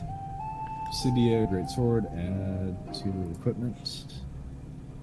Equip it, and then go over to your attacks and make sure it works. Accione is Obsidia and Hacha. There Hey, you there go. we go. All right, cool. So the Niall thing, there's no race in Niall and D&D Beyond or anything like that I know of. So that is something you just have to remember. Am I fighting a Niall? Okay, I'm +2 to hit and I crit on 19, 20, etc. Yep. Anyway, so back on it. So Triss, I've taken what you taught me to heart, and I've applied it to my own life, and I've been working really hard. The difference between the last time she met me and this time that she met me is that I am now skilled in the Arcana skill. I'm proficient in the Arcana skill. Percy, Well- don't mind what I just DM'd you. It was just me writing in it. Okay. Well, good for you. Unfortunately, Fexnar, you know, I should probably start mingling, as they call it. And she shuts the book, and she kind of like tucks it away. She's she's wearing quite like a large coat. It's like a fur coat almost, and she kind of slips the book into like the inner lining as she kind of like begins to walk away from you, and she approaches some rather wealthy-looking individuals roughly around this ping. I don't have tokens for them because that would just lag this map out if I added all of them, but she's roughly around here. Fine. As she walks away, roll me a perception check. I am good at those. Hiya! I'm good at those. Did it do it? Nope, I'm bad at those. You're great at those. I'm proud of you, Dad. I'm actually really good at those. I just rolled really bad. As she has this conversation You rolled like I knew. as she has this conversation with you, as she's having this conversation with these nobles, I'm sorry, you don't really notice anything in particular. You can't really even hear her, but you can tell that she's talking. Like you can see her lips moving. She's having conversation with them. But as she's having conversation with them, she kind of like, looks over her shoulder, and she kind of like gives you like a slight smile, and then kind of turns her attention back to the nobles. All right. If I get a second chance, I'm gonna go way harder. Just so you know. Okay. I was just trying to be nice. I am suspicious of her, All based right. on what happened last session. I got you. You go get her, Tiger. It ain't over yet till I'm it's trying. over. I'm really trying. But the dice don't like me. They never have. That's okay. And so, next, Kelsier. You're currently accompanying Dural. You're kind of like standing over her shoulder, like you were like at attention. You were a man on a mission. I'm in the seat with her. Oh Like wait. I'm like the seat by her. Oh okay. I was like, are you like sitting on her lap? No. Like what's happening? No, Okay. that was just yeah. poor word I'm choice. sitting on her Yeah. lap. You're right. I kind of like that imagery better, but okay. So you're sitting in one of the chairs next to her. She pulled one up for you so that you may accompany her. And she's kind of just like staring off into space before she kind of glances over towards you and she says, Kelsier, I learned of something interesting about the seed. Do you What's that? I don't know if this detail interests any of you, but at least keep this confidential from the others for a while. And please meet me in secrets. I promise, guys, this is going to be quick. Less than 60 seconds. Here we Let's go again. Here we go. Secret time. Rapid fire. Let's go. Pop. You're just loving your little secrets today, I love the secrets, yeah, because I'm dropping little seeds, no pun intended. As totally intended.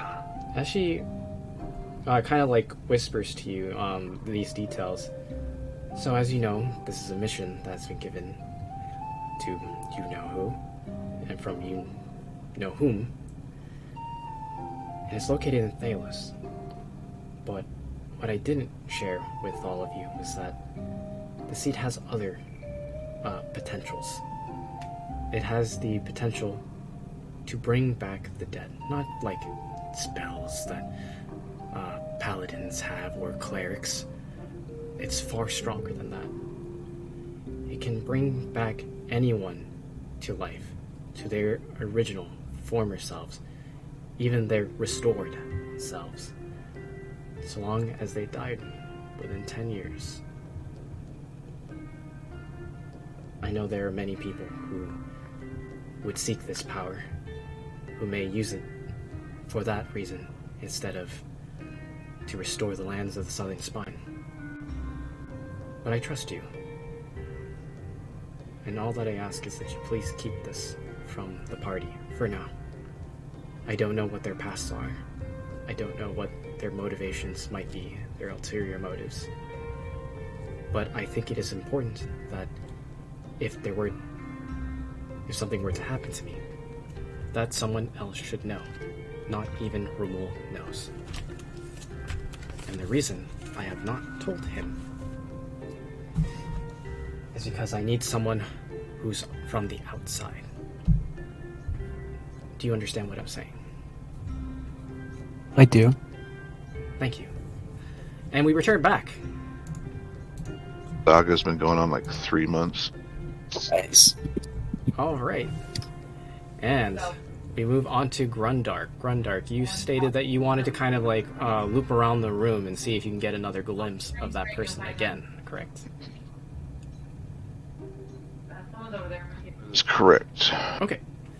And so, as you kind of like stroll around the room, you're kind of like you're basically chasing after ghosts, or so you think. As you make your way around the room, and all of a sudden you see it again, or rather, her again, as now it is clear as day. You can see towards the west end of the room, sitting at one of these tables. Although you can only see their back, it is undeniable. You have seen this person before. You know this person. Of dark green skin and jet black hair, and a Nodachi mounted upon her back. You recognize her. Of the Grimtooth clan. Can I say something stupid? Hold on. You recognize her as a cousin, or rather, she saw you as more of a brother, and you saw her as a sister. You see Sheetha Grimtooth, who is in attendance. Hot damn. I will calm my emotions and I will approach her. Okay. Shiva, and she kind of like looks over her shoulder, and she kind of like turns around, like pivoting the chair. Well. Look at this. The exile. How are you doing, Grundle? Where is he? I'm sorry, I don't know who you're talking about. My father, Ieshi. He's busy. He has some interesting affairs to attend to.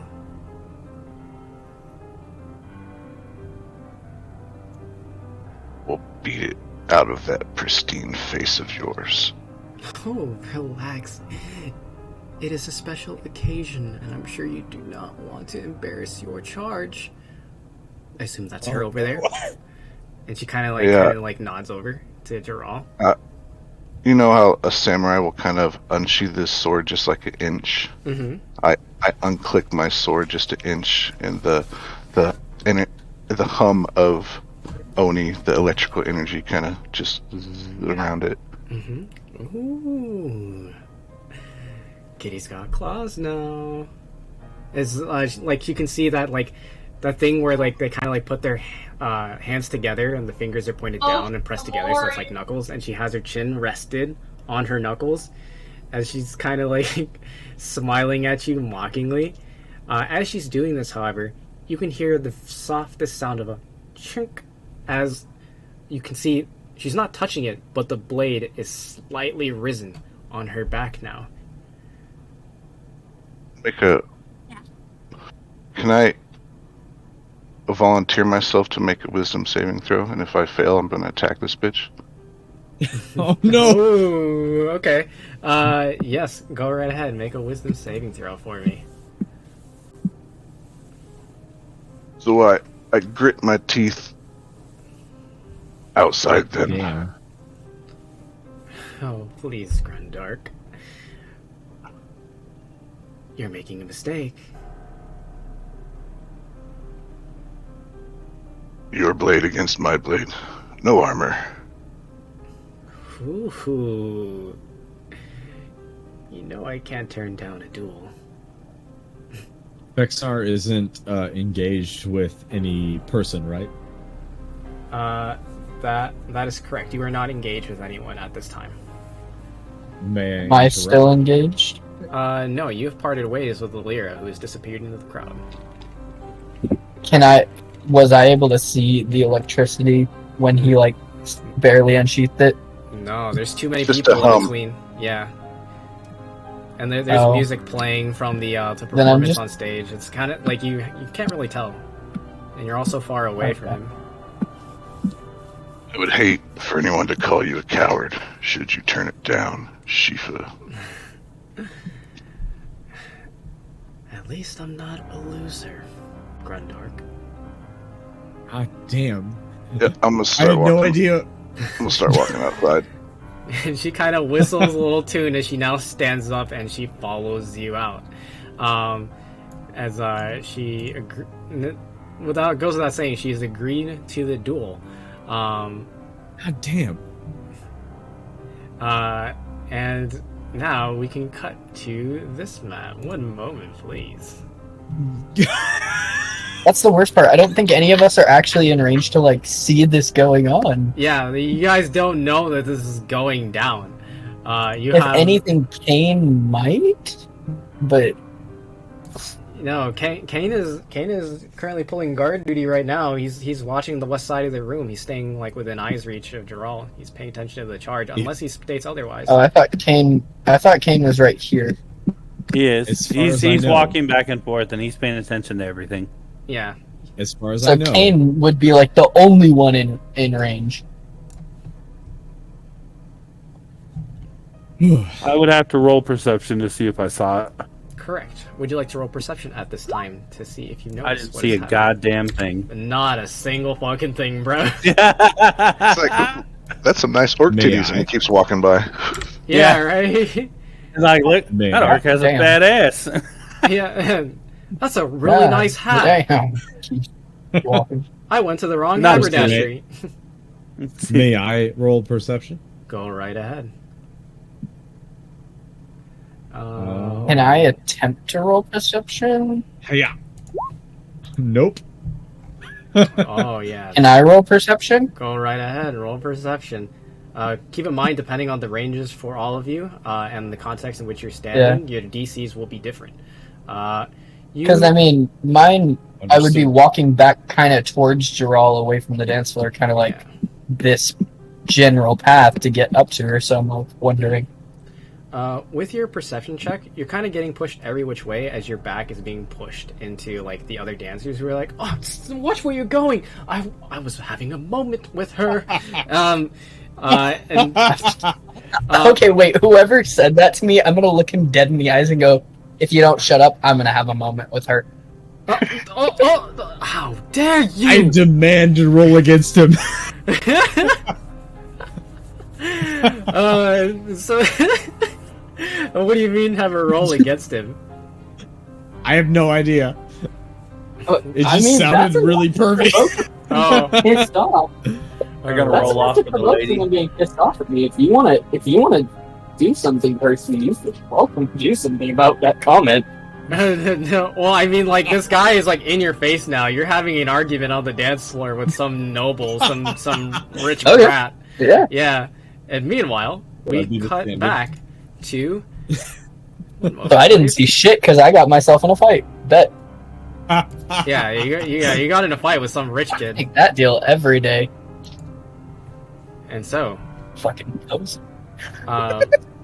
Sheetha and Grundark slip away into one of the main halls just outside of the ballroom. Sheetha then begins to take the lead, pushing one of the large doors open, and she looks over. You coming? No way. I'll make light work of you. She like stretches her arms out and like kind of like, stretches out her triceps. She kind of puts her elbow behind her head. Real life praying for Gundar. Orin, Ishii, and Kill Bill fight. It feels like that. Hell yeah. The little water thing making the tick-tick noise every now and then. Oh yeah. Oh, that's actually sounds pretty freaking sick. All right, and I have a new song for you guys here. Hopefully this is rather fitting. Hopefully. All right. And so, may your death send Father a message.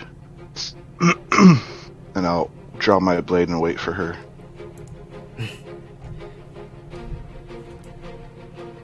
I'll have you send it to yourself. And she crosses her arms, and her blade comes up from its sheath on her back, and it flourishes around her. As it kind of like it's poised in a similar way that you would poise your blade, as she follows the same school as you. However, instead of holding it with her own hands, it just floats around her. As she begins. Aurelia. Please roll me initiative. Oh, nice. Okay, and so we will do this in a particular way, if you don't mind, as this is a duel, a clash, if you will. This will essentially be a roll-off. Basically, because you both are offensive fighters, instead of relying on AC, it will be opposing attack rolls against each other as you fight and parry to gain purchase on each other. Do you consent to this? I'm not sure because I have a +2 dex, so my AC would be 12. I don't know what her dex is, but just naked, I'm an AC 12 in my kimono. But are you just saying we're just going against? Basically, like you would both be doing attack rolls, and basically whoever, like if it's the same, if you both roll the same, you would be like locking blades, and if one was higher than the other, whoever was higher would then gain an attack. You can be able to roll the Sure, that sounds fun. Alright, okay. That sounds fun. Alright. Awesome. Let's do it. Okay. Please note, these are my favorite. She is also naked. She's wearing a kimono herself. However, she has an interesting fur trim around the collar of hers. All right. Well, since I'm gonna fighting spirit, which should give me advantage and some temporary HP, right? That is correct. So, take this. Both of these are +6. I got 23 as my best. Damn. Beat that, bitch. All right. We love it. Okay.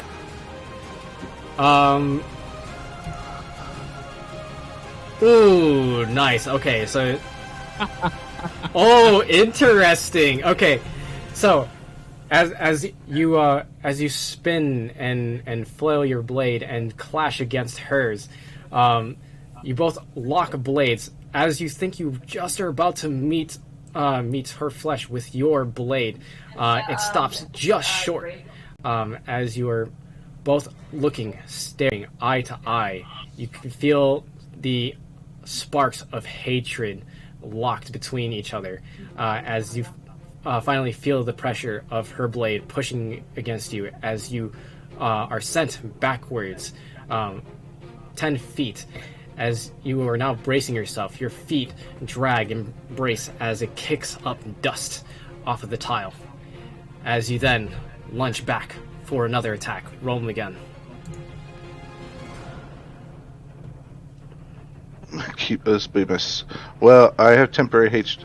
If we hit, we roll damage, right? So I'm just going to swing normal since I have temporary HP. I don't want to waste it. Okay. Uh-oh. I got an 8. Ooh! The blade, somewhat clumsy as it's trying to recuperate, it quickly turns back and in a spear-like fashion lunges towards you. As it manages to break through your guard, still trying to regain your footing, it manages to nick your cheek for...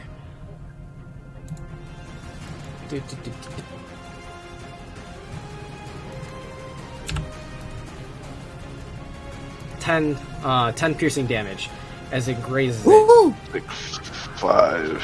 I have 38. That is barely a nicked cheek. That's like a cut jugular. Yeah, because as you kind of like touch your palm to your cheek to kind of like stop the bleeding, you notice it does not stop. That bitch. Alright. Next, opposing rolls. Let's go. I'm in the fighting spirit again. 21 is 22 plus 6. Okay. Ooh, that hits. Roll me damage. Okay. My attack and my damage. You don't like this. 19 damage. Ooh. As she braces herself for the blow, she's still standing there confidently, and she just kind of like makes a remark like, "Are you sure you want to do this? Don't you want to go get some help?" And then she feels your blade strike true as you dash like lightning right past her. She feels at first that she wasn't cut, and then a gash to her arm as blood sprays from it. She quickly staunches the bleeding with her palm as she kind of looks over, and now she has a wicked grin upon her face. I like this kimono.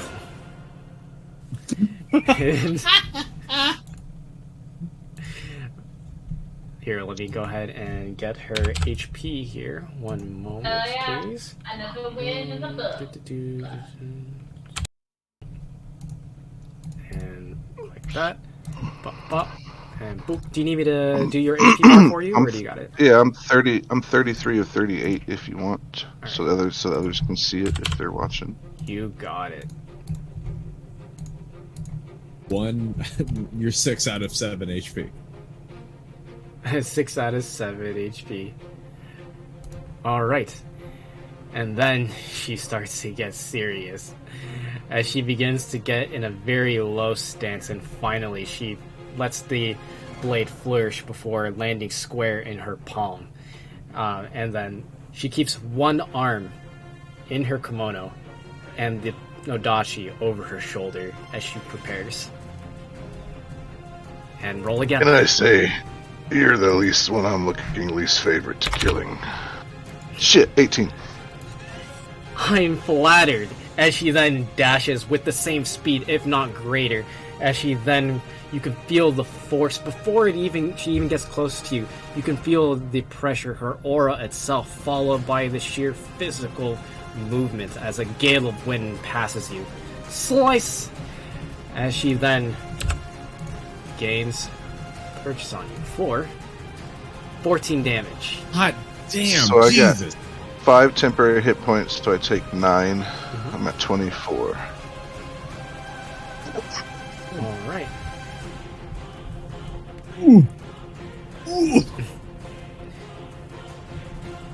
I'm so Okay, next invested. round. So this round, I'm going to use my last fighting spirit, but I'm going to also action surge. Okay. Can I do that? Yep, you absolutely can.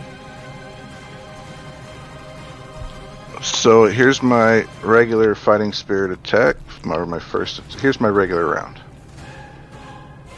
23. Okay. 23. You got it. Ooh, hold on, let me roll again. Apologies. Ooh. And in her blind rage, she forgets to provide any defense for herself as you manage to find an opening. As she passes wide, you quickly brandish your blade around, turning it 180 and slice, changing the angle and direction completely as you manage to slice her across the back as she spins around, crying in agony. I'll follow that slice up with a straightforward lunge as I action surge. You And got take it. another round. It's still the same technical round, so I still have advantage. 13. Would that just be against her AC? Because unless she's like action surging as well, I don't know how to do that. You do not know what she's doing, but she is managing to match pace with you. Okay. As for the 13, the 13 does. Well, hold on. You're doing a roll, right? This is my action surge, and I'm okay. attacking with advantage. This is my action surge round, Okay. and I'm attacking with advantage. She does not counter. She does not counter that. So she's wide open. It will hit regardless. Roll me damage. Okay.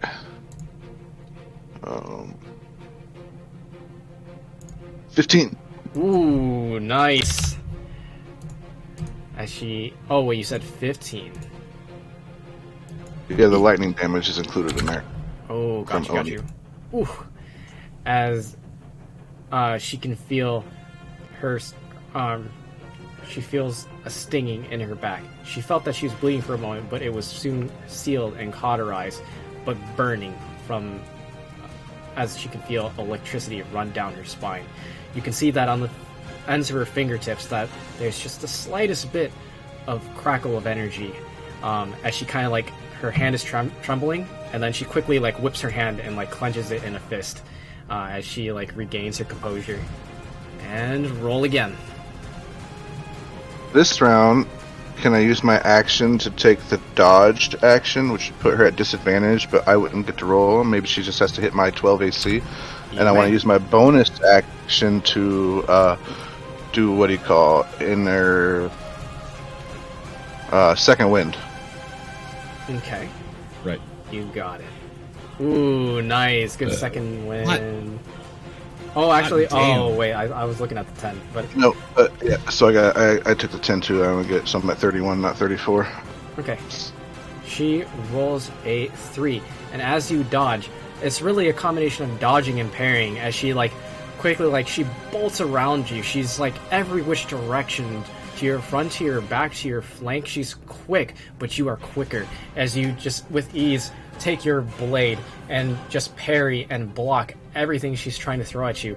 Like if this were an anime, this would be the moment which you could hardly see what is happening. You are stationary, but your blade is quick. It's almost practically invisible, but so is she. As you hold your ground and roll them again. Your father did not teach you enough.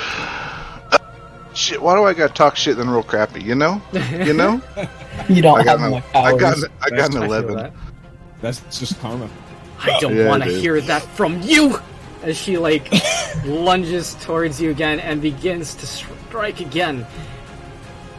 For 10 damage, as she strikes through your second wind, taking it right out of you. I only take 5 because of my fighting spirit, though that was the last one I had. So now I'm all out of tricks. It's just straight up wackadoodie. Wackadoodle.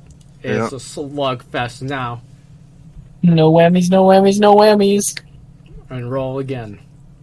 20. As she strikes out again, this time she takes her arm out from her kimono and holds it with 2 hands, and she holds it in the traditional stance above her head. It is quiet. It is still. Before she then lunges forward again. For a moment, it kind of throws you back, as it almost seems like she disappeared from the realm itself before coming back into vision, point blank, and shwink. As she slices right through your side, you manage to brace yourself enough that she doesn't cut you clean through, and you spin and backpedal away. However, you do take 11 damage. Yield, Grundark! Looking at her health bar and looking at mine, I grin and say, "To the death then," and I attack. Let's oh go. My god. Oh fuck.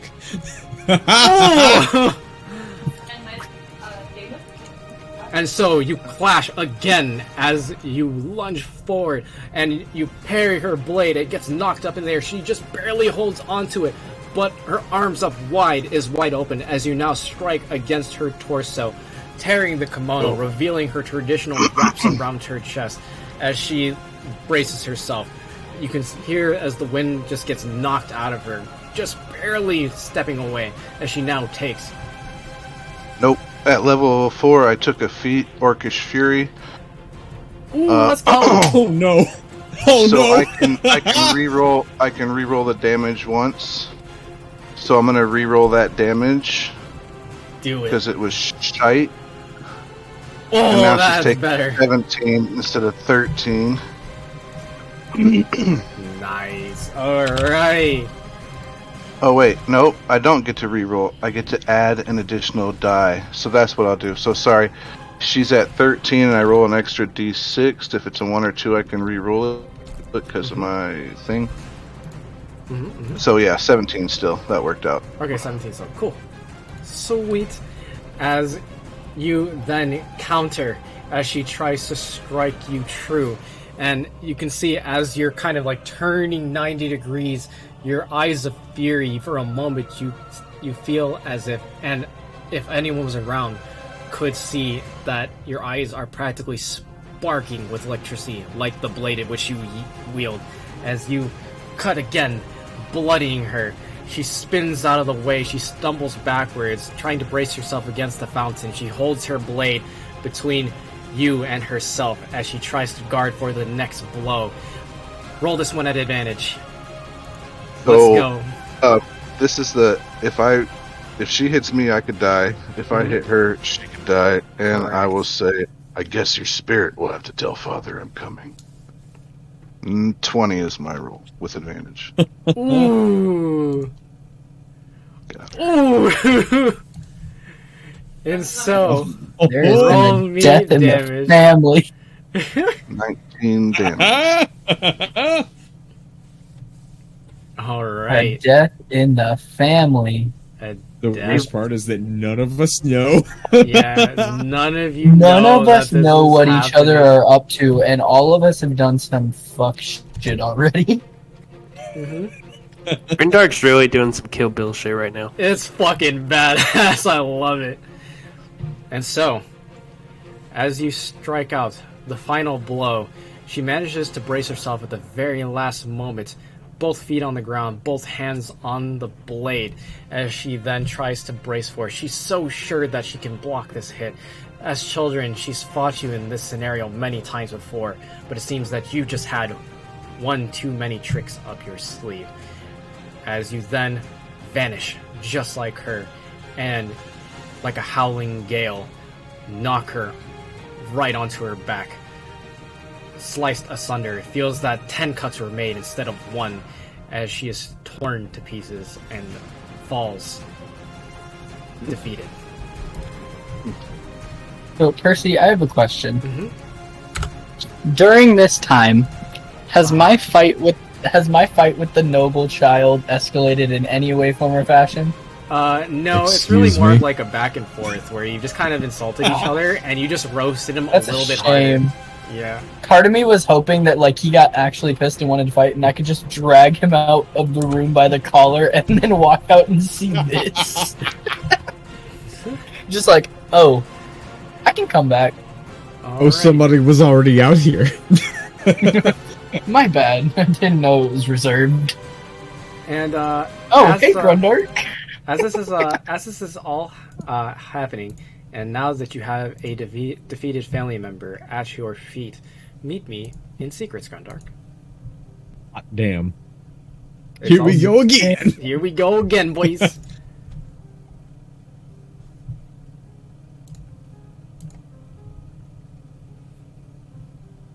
Hey, what's up? Hey, how's it going, Grundark? Here we go.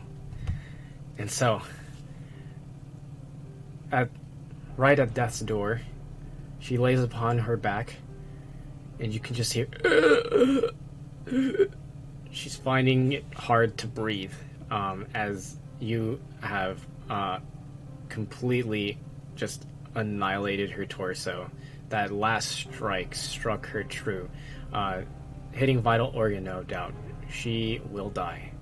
However, she does manage to get a few words out as she looks at you with life fading from her eyes. Grunt. Dark. You fool.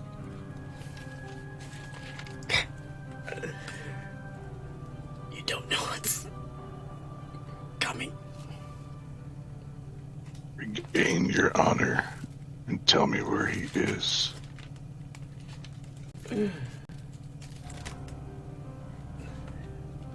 Talos. Planning the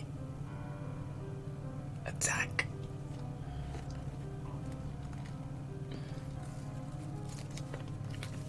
If she has the traditional small dagger-like blade that most samurai keep with them at all times to basically kill themselves, I will draw it from her waistband and put it in her hands.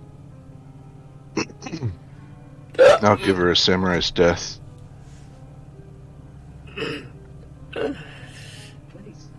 You think I'll die from this? Yeah, I think so. We shall see. Does she plunge the blade into her? Before she plunges the blade into her abdomen to finally finish herself, her final words are, "You're on the wrong side, Grundark." As she finally lunges it into her abdomen and then twists it. Then I cut her head off. In samurai fashion. Give her a clean death by sword. Love it. Alright. And we wait, is it possible to loot her and then leave? Yep. Are you just gonna leave her where she's at? Leave her where she's at and then leave everything and go on a personal mission and then bring in the other character? But I'm kind of torn now because, that was fun. Yeah, that was pretty sick. I feel like I feel like I'm just doubled down on like Dag's, you know what I mean, character type. That's all. I got you. So he could just take off and you could introduce a new character, or if you got another way to introduce the other character, he can wait. Oh, are you talking about that one that you made? He's still a changeling. He's in the old man form.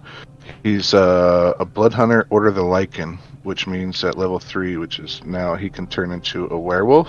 Mm-hmm. And that's part, he's got a haunted one background, so he's got a dark secret, and this dark secret is he tends to do unspeakable things when he's in werewolf form and nobody's around. Wait, isn't that kind of like Darkest Dungeons, like Abomination? I don't know. I just want to be. I just want to be a fucking werewolf. I just want to be a fucking werewolf. So I think it's cool. It's all got stats and stuff, but he's probably not going to show his werewolf thing for a while. So. Okay. But that's up to you when you want to bring him in when it's convenient for you. But this could be a moment where Grundark just takes her shit and goes on a personal mission. Mm-hmm. Oh, okay. I actually like that. Let's go with that, actually. That is interesting. Okay, so you loot her, and you take a look at her blade, and you kind of like run your hand over the flat side of it, and you can see that as you do so, teal runes begin to reveal themselves in a language you do not understand. However, it almost seems intuitive. You can feel that it's quite light, but it's not light because of its material, but it's almost as if there's like an understanding between you and the blade. And for a moment you let go, and the blade floats just inches away from your hand. And it kind of like tilts either way, and you kind of imagine, and it kind of bends to your will. And you grab it once again, and sheath it at your side. I'm gonna call it Shifa's Pride.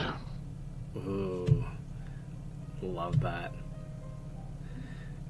And so, is that your final decision, Grundark?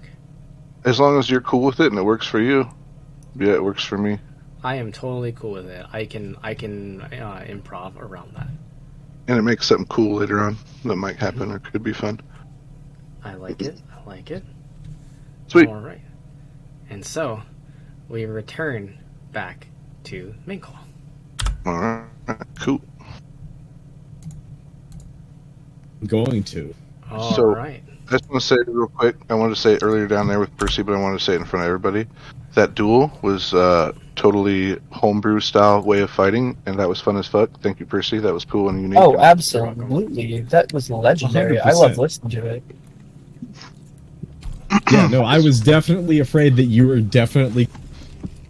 I could have died there. I could have died there, and he was prepared to die there. But I had a trick.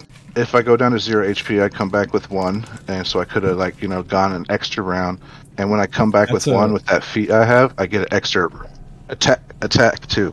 So I had another feat? Yeah, well the orc half orc gets the relentless. So if you go That's down, you come back up.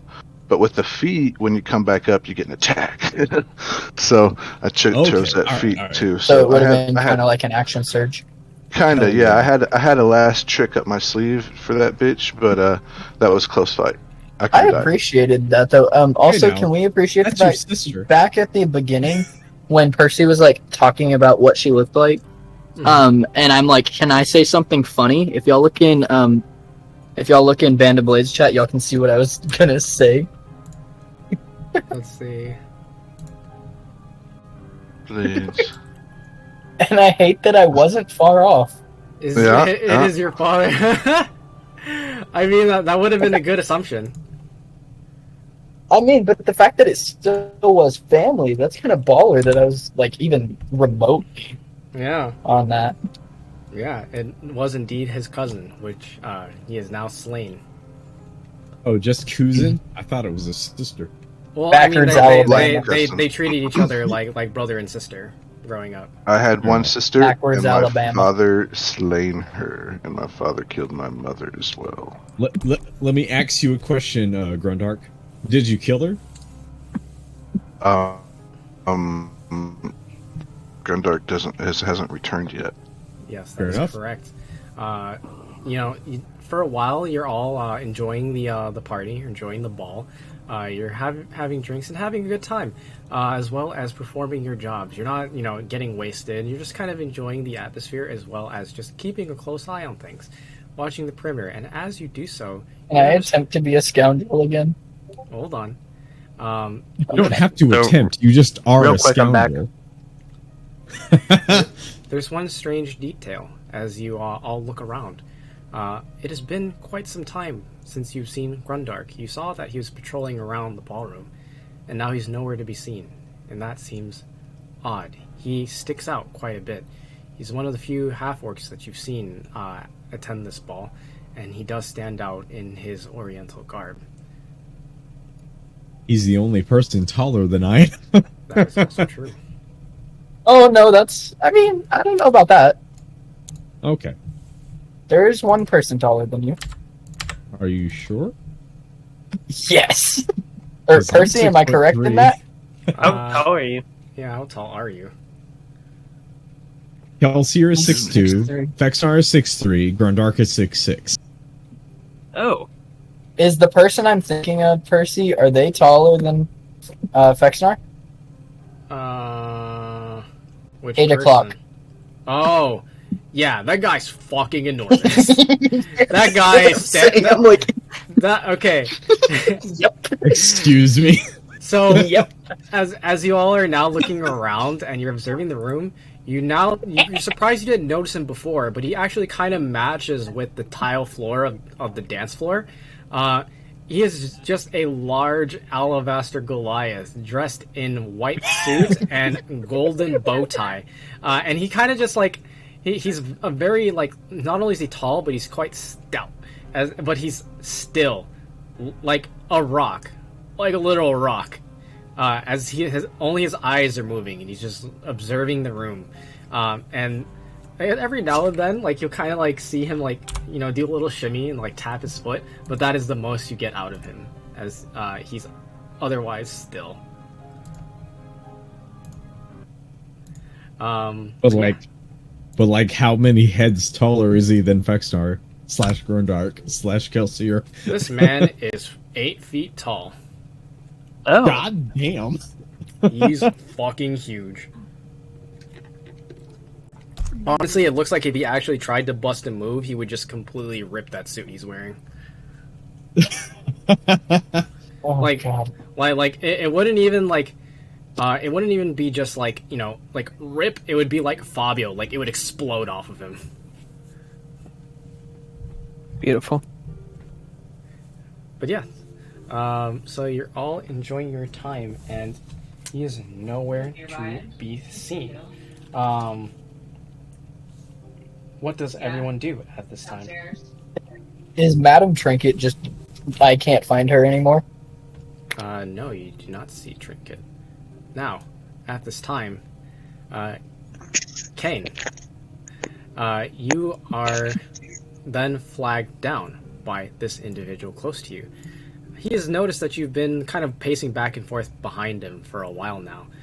And like he doesn't say anything to you, but he kind of like waves you over, like kind of like a come here motion, and like then takes the other hand and like points at the seat next to him. Oh, he's close. Mm, You're seeing somebody. Oh yeah. at first, I kind of ignore him. And like he kind of like just has like a big friendly grin on his face, and he kind of like teeters like back and forth.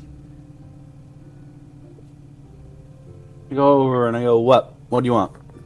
Ha! Hey, Catman. The entire time, I'm still keeping an eye on what's her face. Hey, Can't for the here. life of me remember her name. Oh, Gerald. That's it. That's Hey, here. okay. Have a seat. You could still probably see that lady over there. What, is she your crush? I am too. No. I see. Well, yeah, here, have a seat. Come on. I'm quite all right. I like. No, I insist. I insist that I stand. I see. A stoic. I like you, Beast Man. I think Tabaxi is what they call you, right? I am Tabaxi, yes. Ha! Do you come from, Delos, by any chance? For you. Maybe. I don't know. Doesn't matter. Oh, I see. You come from that background. I can relate to that. Well, anyways, I was just wondering, because you look a lot like a particular people that come from Delos. They come from, like, this strange forest. They have this, I don't know, this giant tree. Apparently there's this really cool seed that comes from it. That's all I really know, though. They're kind of bizarre. Some of them are half human, half animal, and some of them are just, well, they just look like animals. But they walk around on 2 feet. From that place? Hmm? What if I came from that place?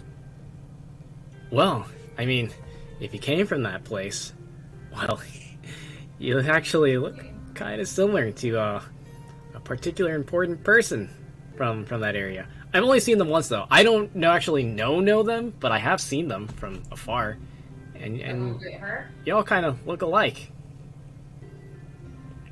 He has this, like, really weird habit of licking his magical items, though. Okay, where are you going with this? Well, that could just be anybody. I mean, it's kind of a cat thing. We lick things. I know. It's just that you both look oddly similar to each other. You know, like everything. Perhaps you found me somewhere else, licking magical items. God. These guys are idiots. I mean, maybe. I don't know. I've never seen anyone lick a magical item before. That's kind of weird. Like, what does it even taste like? I don't know. No. Tastes like magic. And magic. And I'd assume, like, candy canes. I don't know. You ever licked an electrical Yes, socket? I guess if it's a magical candy cane, then yeah, it probably tastes like a candy cane. It tastes bitter. It tastes like power. It tastes like fulfillment. That's what it tastes like. Fulfillment of a desire to lick magical items. My property now. Well, anyways, I just thought you might be interested in that. I don't know. I thought it was kind of cool, you know, because he's the king and all of that forest. It's kind of a weirdo, though. Why is he a weirdo? I don't know. For whatever reason, he kind of keeps to himself. For whatever reason? Well, yeah, for whatever reason. Just any reason? Is that what you're saying? No, more like it's a reason I don't know. He kind of keeps to himself, but he has this strange troop of beast people that kind of go out as his dignitaries and kind of do the talking for him. He kind of just sits on his throne or sits in his carriage, which is like very, very transparent. Like, you know, like weird cloths that you can kind of see through. He kind of just like watches people from afar as he kind of like gets like carted around.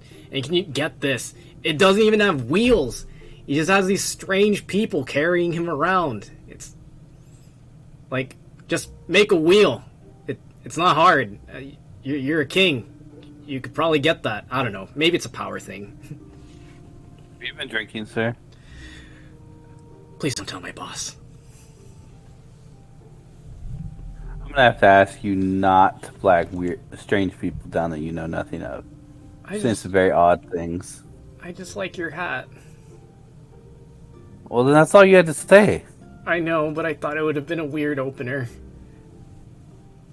I don't talk more to weird a lot of than people. you look like this weird guy that doesn't talk to people and he's king. I don't talk to many people, okay? You should fix that. I don't talk to many people either. But good lord, your social skills. Okay. Bye. All right. Well, you have a good night. Don't get too drunk. Good night. And he kind of like sobs quietly as he takes another swig of his drink. I just walked back over to my spot. Alright. And so, we continue on with the party.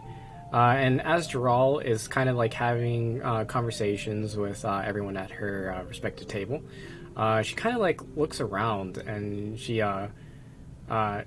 then kind of turns towards you, Kelsier and Zarn, and she says, "Oh, and Zeal, as you are all now together. Where's Grundark?" I'm paying jack and shit attention to her. If you want to see what I'm doing, you can look in the chat. Kane also has not seen Grundark for some time. I think noticing that the three of them are pretty close to what's her name? I'm gonna go ahead and go Drawl. That's it. I'm gonna what is this one's name? For, Grundark. I'm gonna go ahead and go search for Grundark. That one's name is Skylar Shepard. She is Chancellor of Bastion. And she's the host of the party, right? Mm-hmm. You've never met her. I'm hitting on her. I'm hitting God. Keep in mind that you do not know who she is yet. However, she does stand out. She is the most well dressed of everyone else here, and she has airs about absolutely stunning. Mm-hmm. She is stunning, and you can look in chat to see what I've already told her.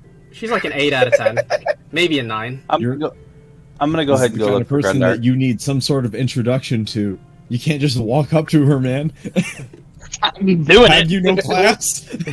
Look in chat. Look in chat. I've already started. I mean, he is from the slums. He doesn't really have class.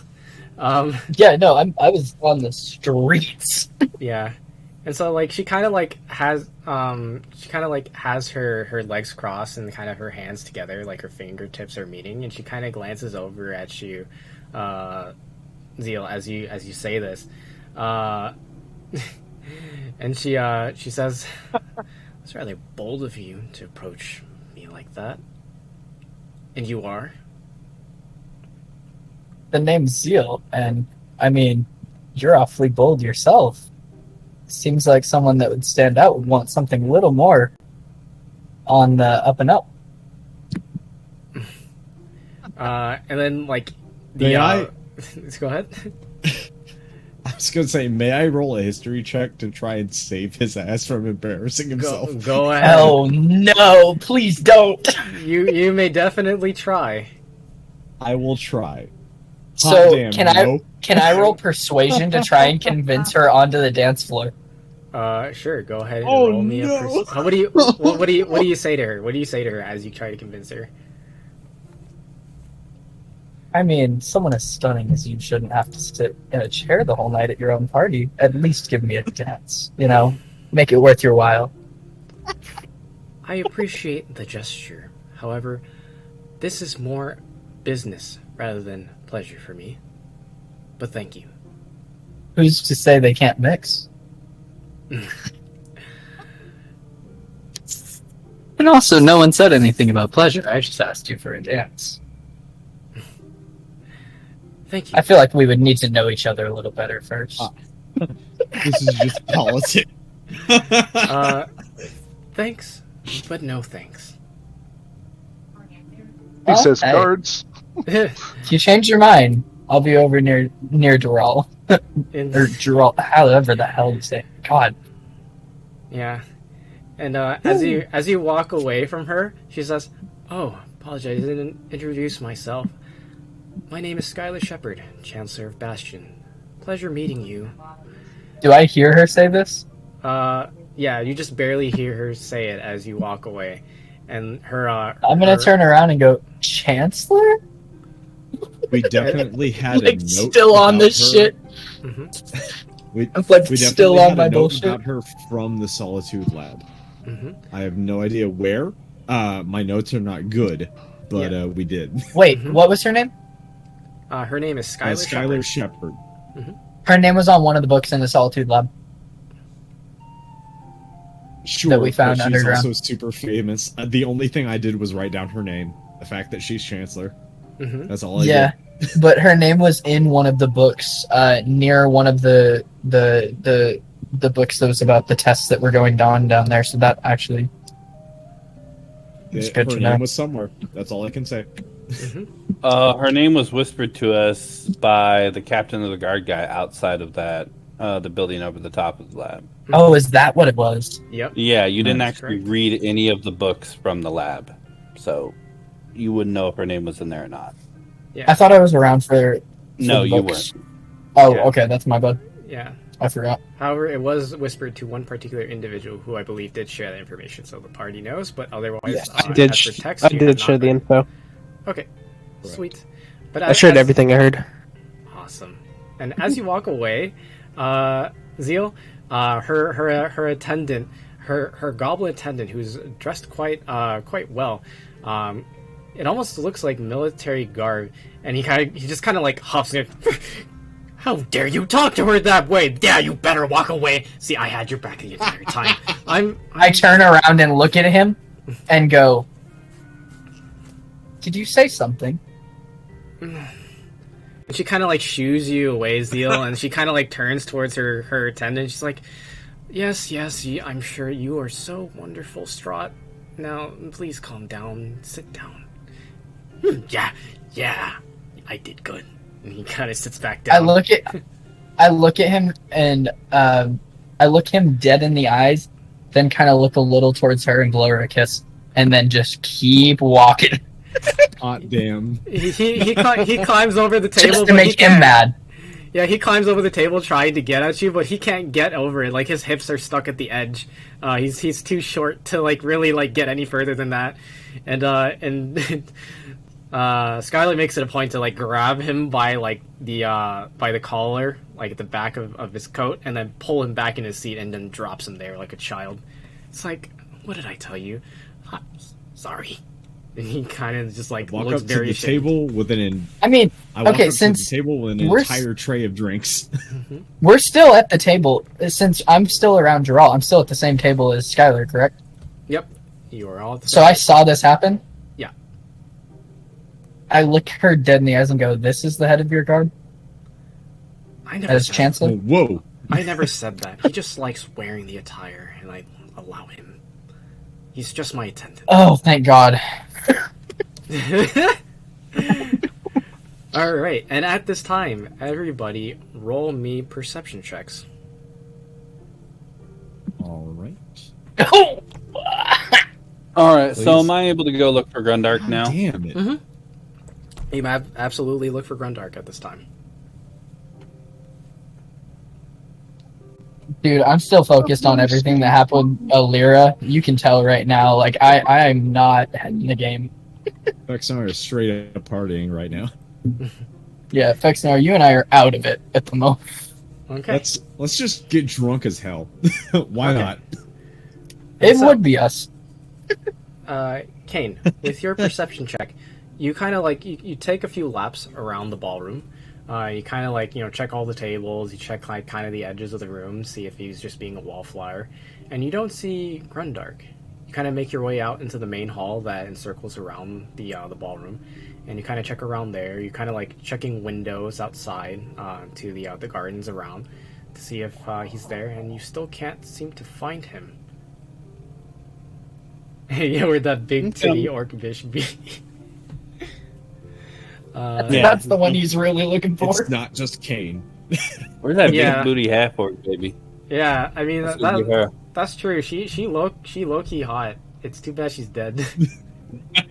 We don't know that. Kane's We good. looking for her. That's Hot true. Damn. I got so cure yeah, I'm gonna wounds. extend. I'm gonna extend my search to further to other hallways and whatnot. Okay, roll me I got another cure perception wounds. check.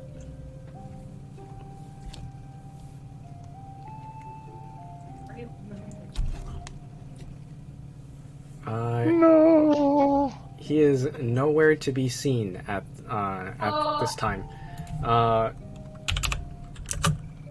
Okay, and then as for everyone else, everybody is kind of either focusing on Geralt or partying hard. However, Kelsier, you are a man of duty, and you note something odd about the attendants, specifically the political dignitaries. You notice that some of them begin to show signs of feeling unwell. Their attendants, quickly come to their aid. Not really making a scene, but kind of just like being over their shoulder, or like at their side, and then like kind of like keeping them together. And then they Oh, she's on me. they take them away from the ballroom to retire for the night. as they begin to disappear from the room. However, the room is still quite full, quite lively, in fact, as there are still quite a few nobles, merchants, and politicians who are enjoying the night away.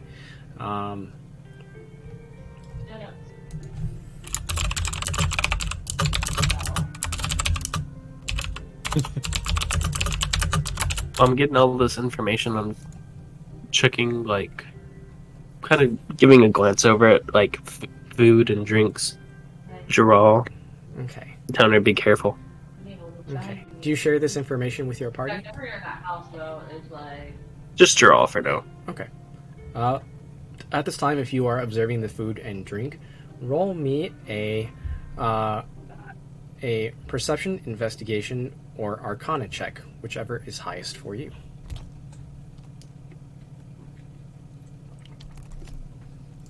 That advantage would have really helped you. It'd be like that. Is that just for starter or for everybody? It just looks like, yeah, it just looks like ordinary food and drink to you. Nothing seems off about it. You see Gerald, she kind of stretches her arms out wide and yawns like, oh, apologies, that's rather rude of me. It's getting quite late. Shall we retire soon? Ask her for one last dance. I suppose. Oh, Are you going to try to put on airs and try to flirt with me too, like you have with how many girls at this point, Zeal? Vexar just. I think only one. Vexar just does the. I think the other one was flirting with me. Motion. Mm-hmm. No, wait. I want the party to be able to hear this. My answer to her question is, well, I've only tried to put the moves down on one. The other one was flirting with me. I'm sure. I'm sure. Insight Anyways, check. You could do an insight check if you'd like. I shall, in fact. Okay, yeah. Then here's what I'm gonna Nope. do. Okay, well, I want to. I don't know how I would roll that. I have not rolled above a 10 so far. This is great. Percy, do you want me to roll something against that? I mean, because I have an idea of how to do it. You don't even have to roll. She kind of just like takes your hand and she she leads you to the dance floor. She's oh hell yeah. Yeah, as you are now both dancing the night away, ending this night out, unless there is something else that anyone else would like to do in the ballroom at this time. I want to ask her a couple of questions. I just have a quick question as well. Sure. What's the question? So, as far as our contract to Gerald goes, is that actually fulfilled now? It's coming close to an end. After tonight, the following morning will be the day of the conference. You will be attending her at the conference itself, and after that point, your job will be done. Okay. All right. Well, then I'm just staying on guard with Gerald. Give me a good point. Or a good point. Sorry, I was reading as I was thinking. Give me one moment, please. Okay. And then I have questions that I want to ask Gerald while dancing.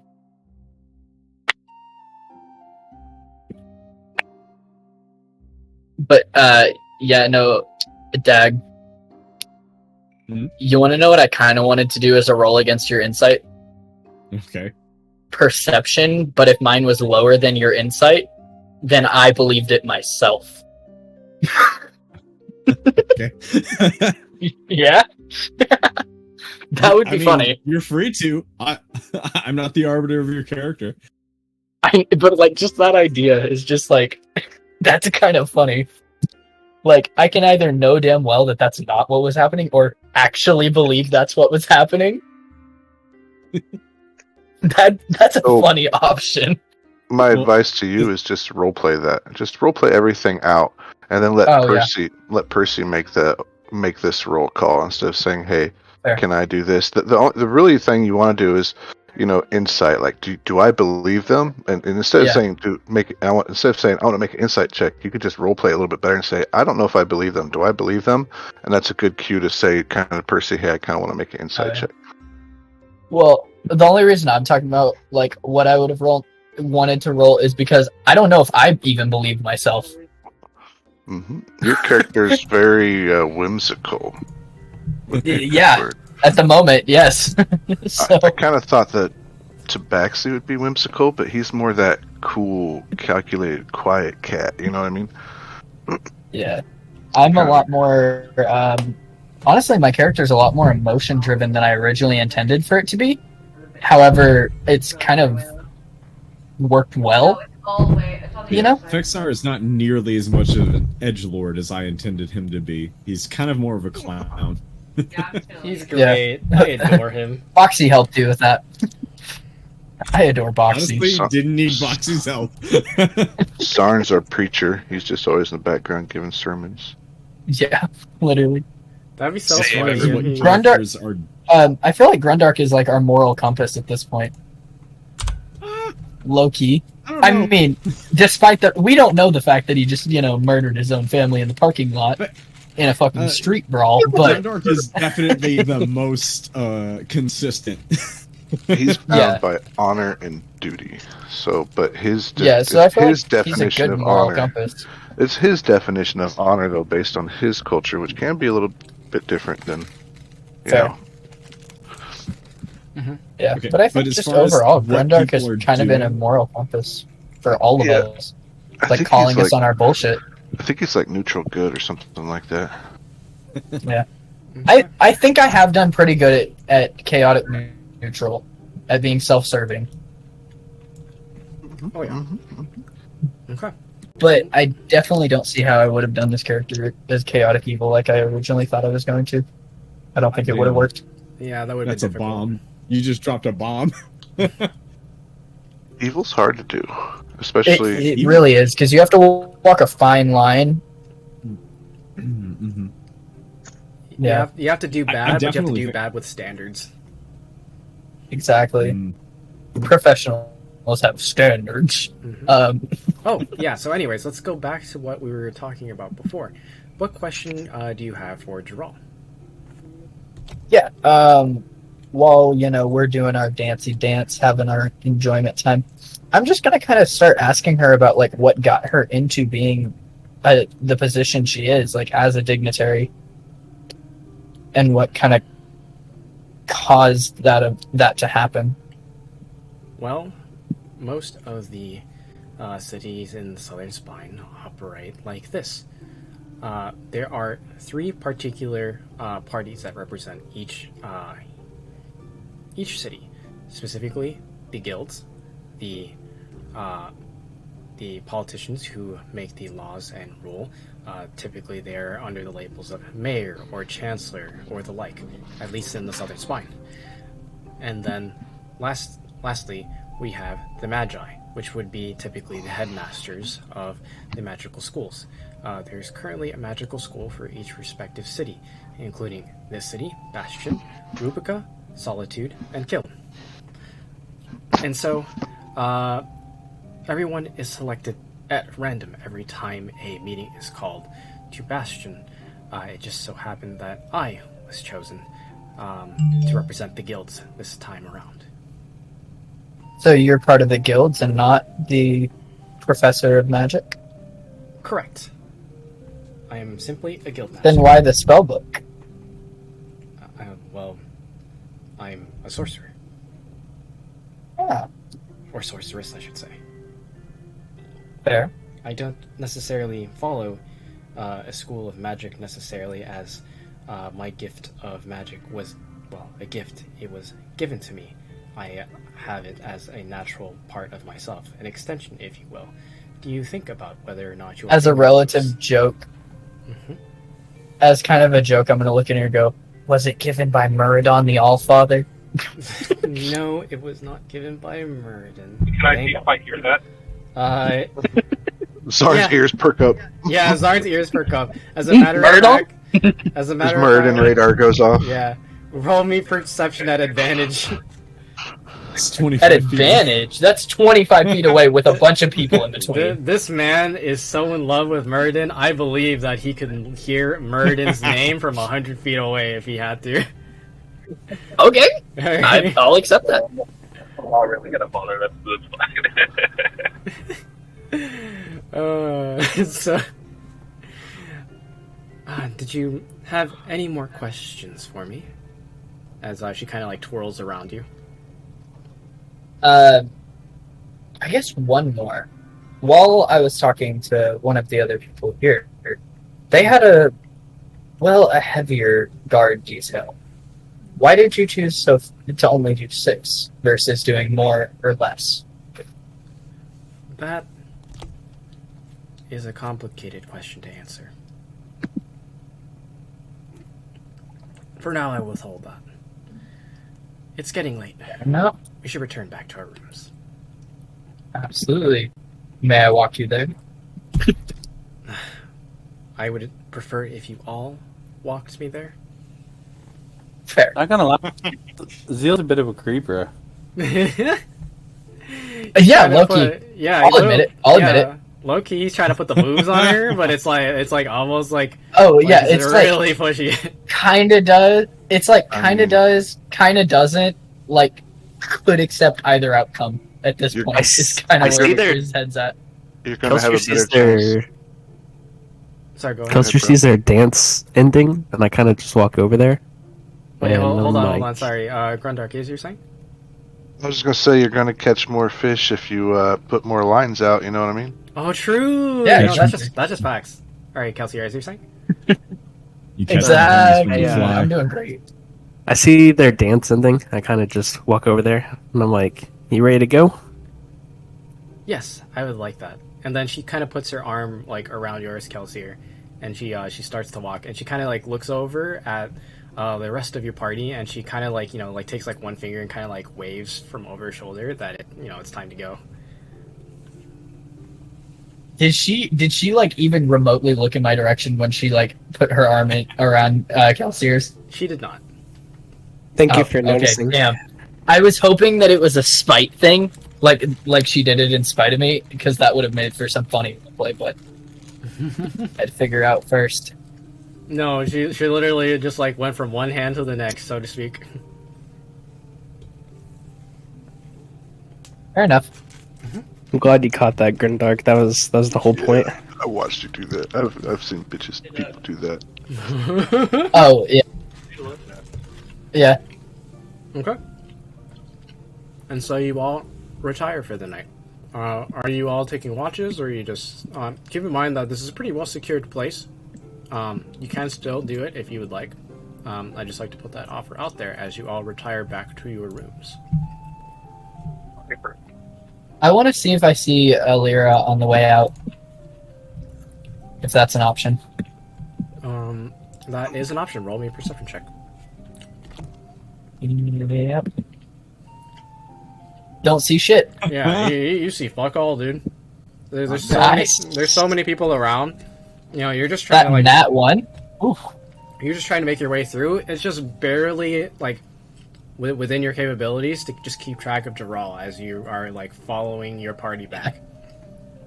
I mean, honestly, I guess that's fair considering she's, like, knee height to everyone else there. So Yeah. it makes sense that I wouldn't be able to see shit. Yeah, she's a gnome. She's difficult to spot. That's kind of like a perfect outcome for that. I feel like Fexnar, as an established party boy, would literally stay until there was no one else standing at the party. Yeah? Oh, man. That's actually, like, the worst feeling, though, when you have a really fun party and then everybody's gone, then you have that strange feeling of, like, wow, it's over. Well, that sucks. That is Fexnar's life, man. Dude, please, dear God, I hope Fexnar brings drinks back. That would be nice. Alright. And so you all retire for the night. You are then woken up by kind of a sound of boot against foot of bed. Thump, thump, thump. As then you hear the falling of a clanging. Ding, ding, ding, ding, ding, ding, ding.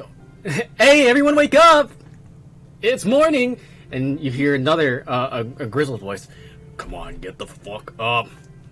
I don't have time for this. And I you roll over and look at what I assume is Xander, who's clinking at shit, and go, "Shut the fuck up, child." Hey, good morning, Zeal! And he's like ringing the pot over your head. I'm gonna grab the pot from him. Is it just a pot that he's banging the side of?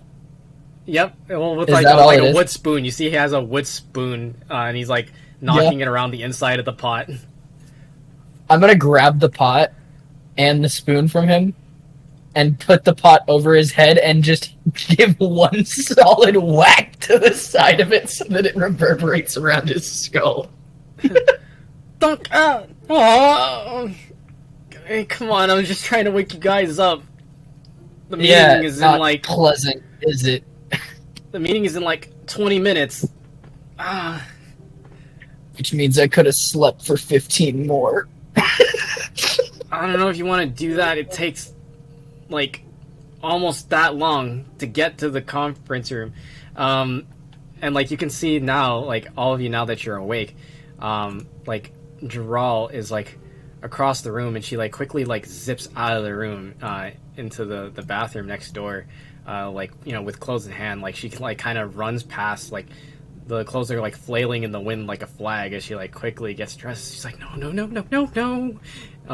And like you can hear like rummaging in the other room, like through the wall, as she's like quickly getting ready, and then quickly zips back, and like she comes back. Her hair is a disheveled mess, and she's like trying to brush it with her hands, and you know, like she's kind of like fixing her horns and like trying to put like the decorations that are typically on them. And she's like, everyone up, we have to run. I'm just gonna put my my studded leather armor over the suit that I fell asleep in. Yep. Rexnar is not changing. He is still wearing the three-piece suit. Respectable. Oh, I'm not either. I'm just shoving the armor on top of it. I'm not even wearing armor. I'm just going. Fair. And she Elsier would have been up for a little bit. He's in his regular clothes. okay. And she like looks around. He's like, Grundar's still not here.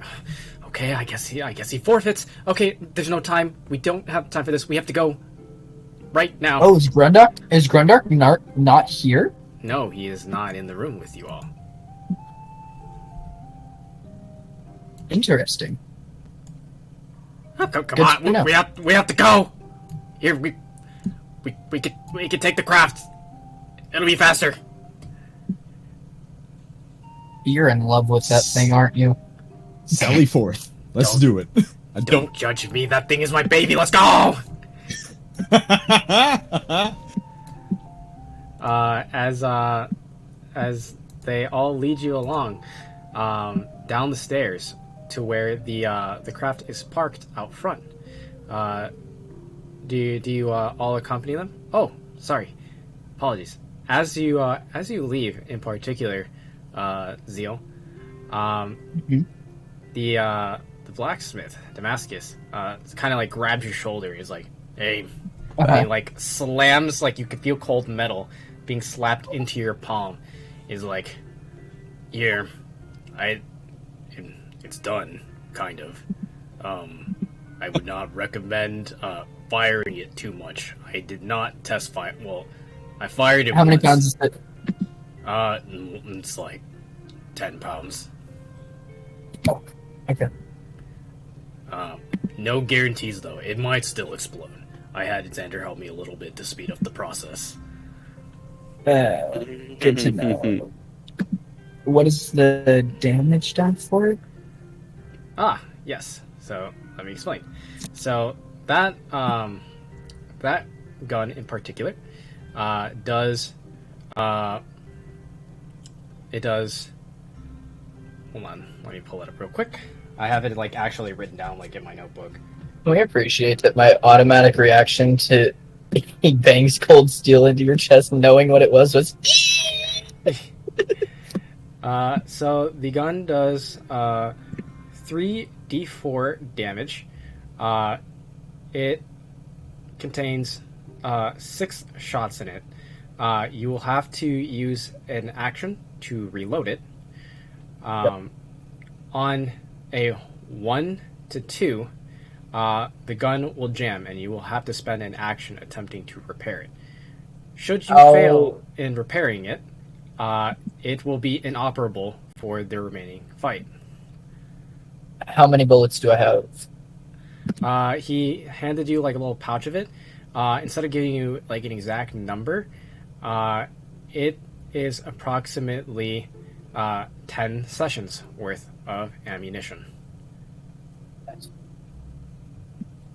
So note that this is session 7, so by session 17, you will be out of ammunition unless you replenish it.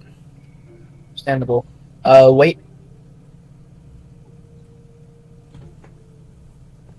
What is the weight of the bullets? The weight of the bullets is about 5 pounds.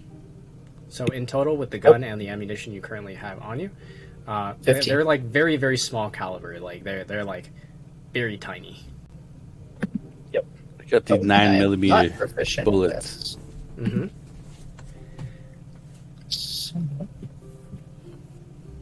Oh, I'm so happy about that.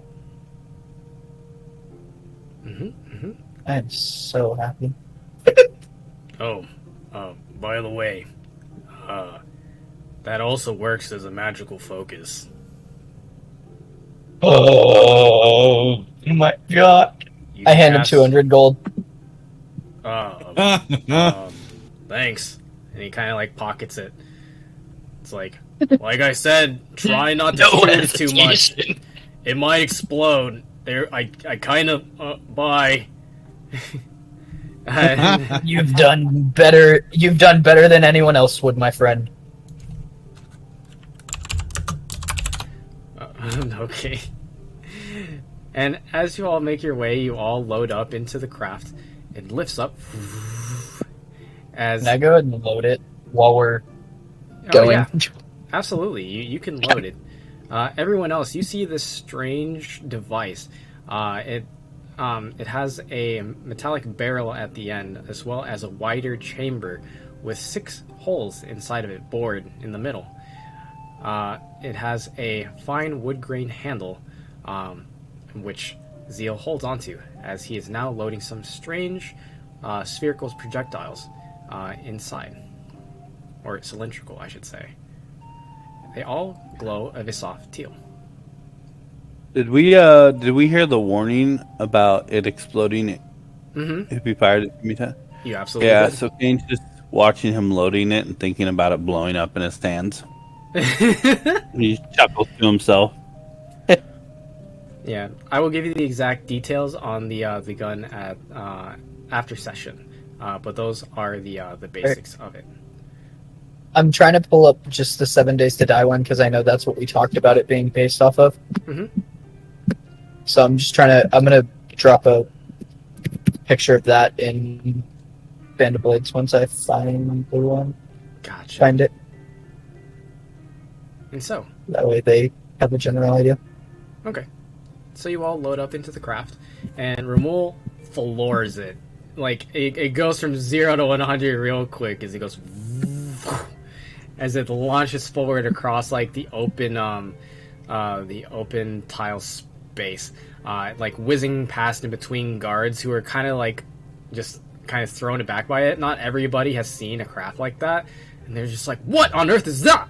As like you can hear like as their yells are compressed because you're all moving past them so quickly, and eventually you come to, it's more, instead of a skid, it's more of a hover, as Ramul then like counteracts the momentum and turns it 180 to slow down, as finally you come to a surprisingly gentle stop in front of the conference hall, in which Draw quickly like jumps out of the back of the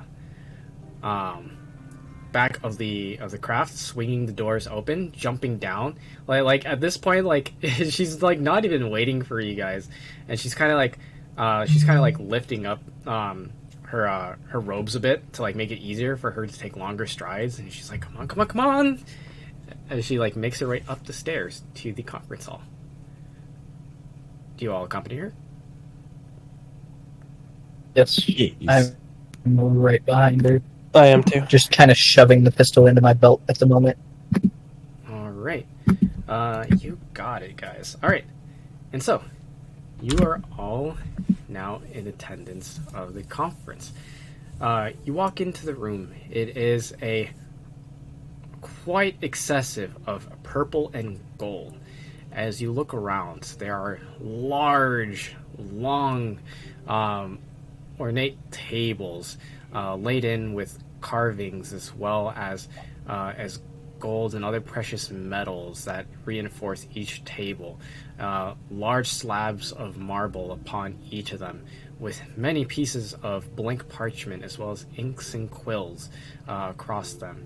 You can see that many of the dignitaries are already there in attendance, and as well as their security detail, who are standing along the walls. There's already a discussion that is currently in place, really more amongst each other as they're waiting for the meeting to begin. And finally, you all draw the attention as you arrive practically late to the meeting, as Chiral kind of like says over and over, almost under her breath, and she's like, sorry, as she like makes her way down the carpeted path up the stairs to her appropriate seat as assigned prior, and sits down, and she like kind of like looks at you as you're all kind of like dragging just a little bit, but still stares at you, and she says, come here, and she like kind of points behind herself. As you all now see, one moment. I'm not gonna lie, Kane still takes his time. Yep, I expect nothing less. He's not in a hurry anywhere. One moment as I add your tokens to the board, everybody. We have Kelsey here. We have Kane. We have Zarn. And we have Seal, who are currently here. And you can see that one person in particular, standing at one of the top seats at the top of the stairs, is Skylar, followed by a Triss in the opposing seat. These are the familiar faces that you see that you're acquainted with. Another man who is here, you are unsure of who he is, as well as, one moment, a familiar face for you, Zeal. As the meeting is about to begin, Skylar clears her throat and says, okay, let's get started here soon. If everyone will take their seats, and any of the guards please clear the floor.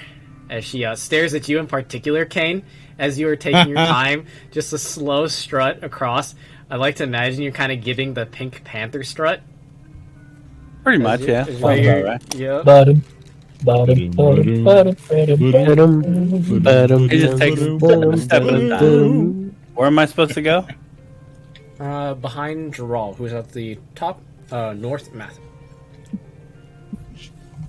Yeah, so I just take my time.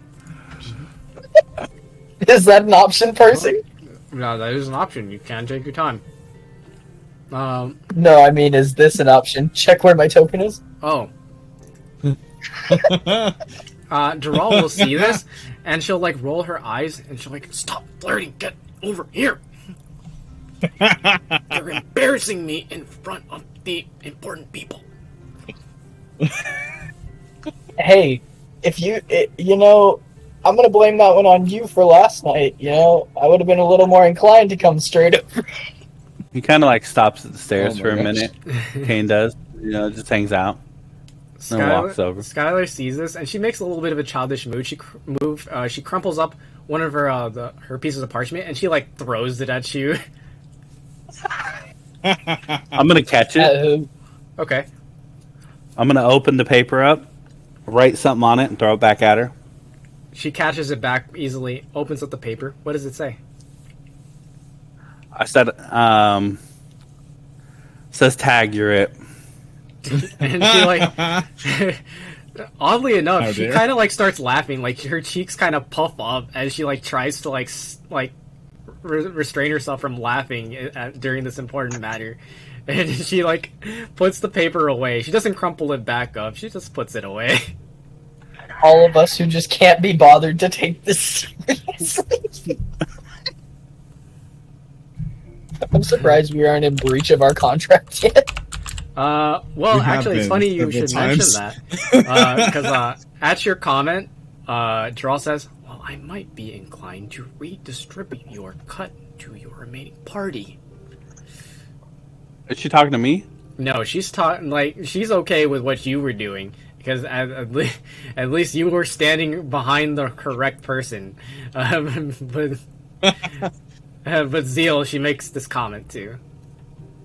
I look at her and go, well, I mean, it's not that important that you redistribute my cut. And just kind of look away, but like stay very still in the spot that I'm in.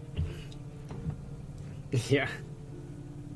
And so, the meeting then begins. You're all standing at attention behind Jarl, and you can look around and you see the other political dignitaries. They have their respective parties behind them as well. And they're all kind of just like, they're not really paying attention to each other. They're really just kind of staring down towards the central focal point as each individual representative walks up to the podium and makes their presentations. And talking about this and that, certain trade ordeals, certain conflicts that are occurring between the outposts and the Southern Spine, a lot of mundane stuff. And then finally, you see Skylar, who then raises her hand and says, if I may. And she then gets up and makes her way towards the podium.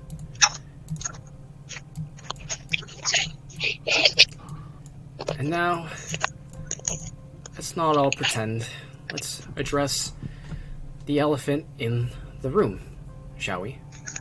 And then you can hear like the murmurs of the other politicians around you. Like they're...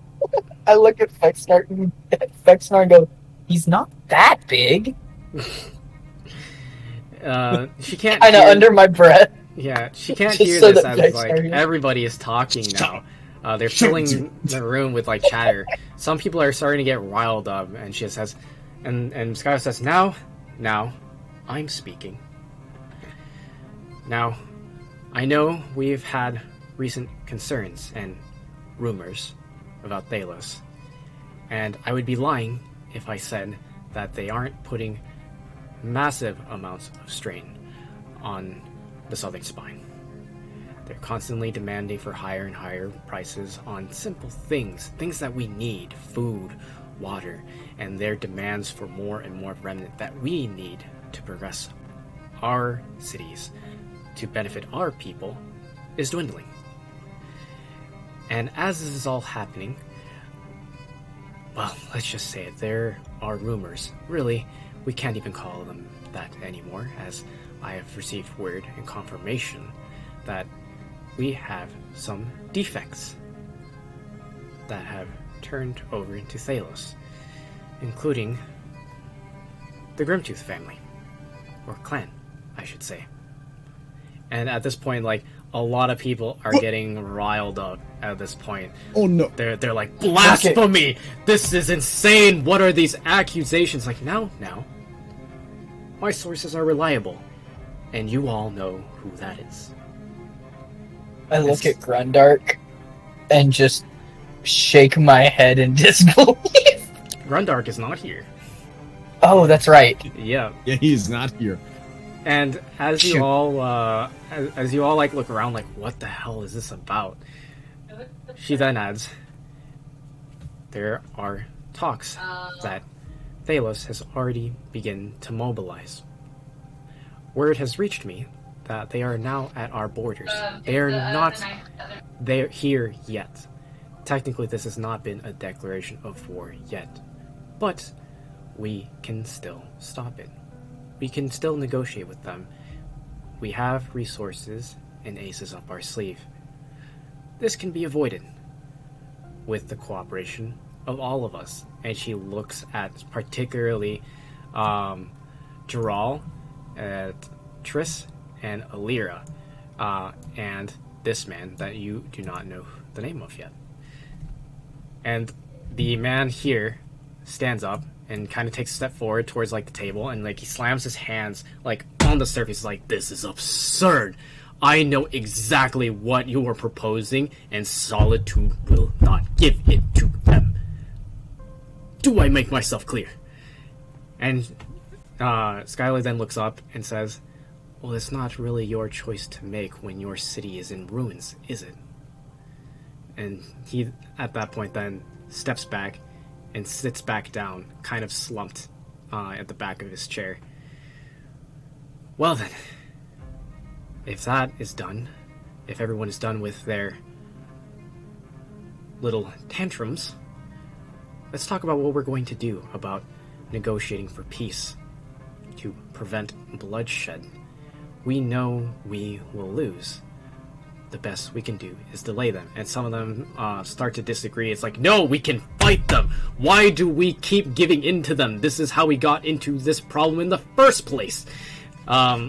As like everybody starts to like argue, they like start to agree with him. Like, yeah, he's right. Why do we keep giving in to them? We can fight back. And Skylar rolls her eyes. We all know that's not true. Enough with the gusto. And like she's trying to like calm everyone down. And like then like, you know, Jaral then chimes in and steps up to the table and says, and raises her hand, if I may. And everybody starts to get quiet. To be fair, Solitude's technology is not the only thing we have to offer them. Isn't that right? And she kind of looks at some particular people. Some people are kind of confused and still talking above her, but then there are key people, especially the individuals you see now on the board, that give her knowing looks and nods of agreement and approval. And at that point, the conversation begins to sway as more and more people begin to chime in. It's like almost like a cascade effect, as like people start to like kind of switch sides. It's like a back and forth of people being in favor and being of against, until finally, like, there is a large upheaval and an overall unanimous like feeling you get, an agreement between everyone, as they're like, yes, we must try to negotiate for peace. We cannot afford the losses. We cannot afford what this will do to our people, to our economies, to our resources that are dwindling already. We do not have the means. We cannot afford this. And at this point, you notice something odd. Everybody roll me perception checks at this point. Yeah. Fuck. Hold on one sec before we reveal anything else. Hold on. What is perception again? Yeah. No, I mean, just look at my roll. What is perception again? Oh. He's never looked around his entire life. I am still staring at Alira, like, apparently. Yeah. You stop. I'm gonna do some. I might do Eyes are something. Hold on. fixed. I'm just reading real quick. And so, it is at this point. So does that? Hold on. Does that pass or succeed or fail? Kane, that passes, but it's different degrees of pass. You and Zarn in particular do pass, and I will give you various information based on that. Kane. Well, I'm only curious because there's a particular ability I can use upon failure, though. Well, you've received enough information that I can give you a good amount based off of that perception. Okay, cool.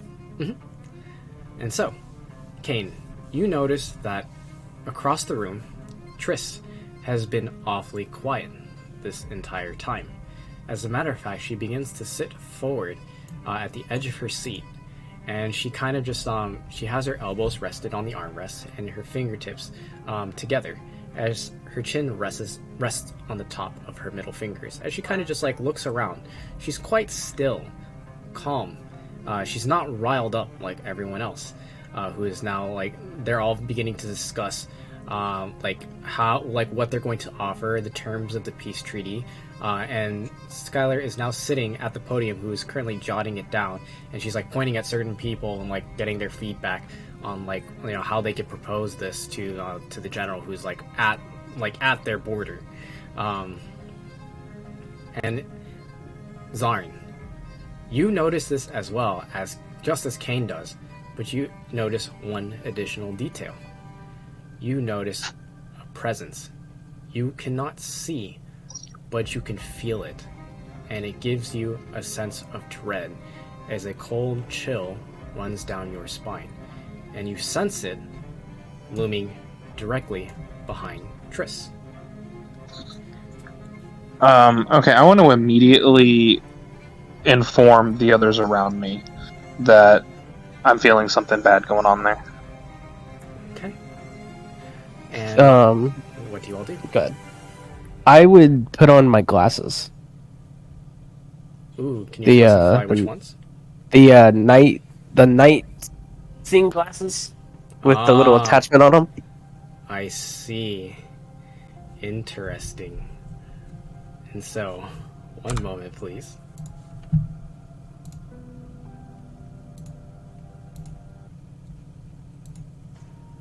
As you put your lenses on, you notice a familiar but very much unwanted sight. Looks just like the one before.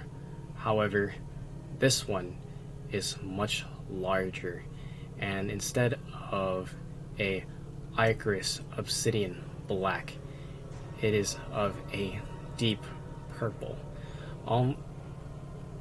As it looms over Triss Zenomek.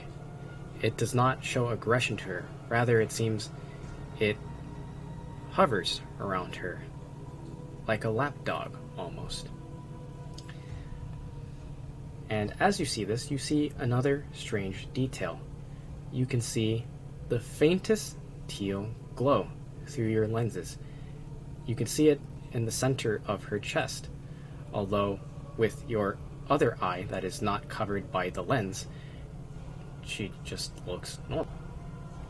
One moment as I drop this individual in. Oh, that's right. We still have the lenses. While this is all happening, kind of roughly say, put the glasses on. Oh, as soon as he says put the glasses on. As soon as he says put the glasses on, mine are on. I also kind of grab Jarrell and just kind of shove her behind us. What's going on? We're in the middle of a meeting. Not anymore, we're not. You need to leave. Let me That's do all my I'm job. gonna say. Just not anymore, we're not. Vexnar, upon seeing another Nihileth, would immediately charge it. Yeah. However, before you get to do it, you all feel yourselves stunned with fear. Do not roll your wisdom saves yet. However,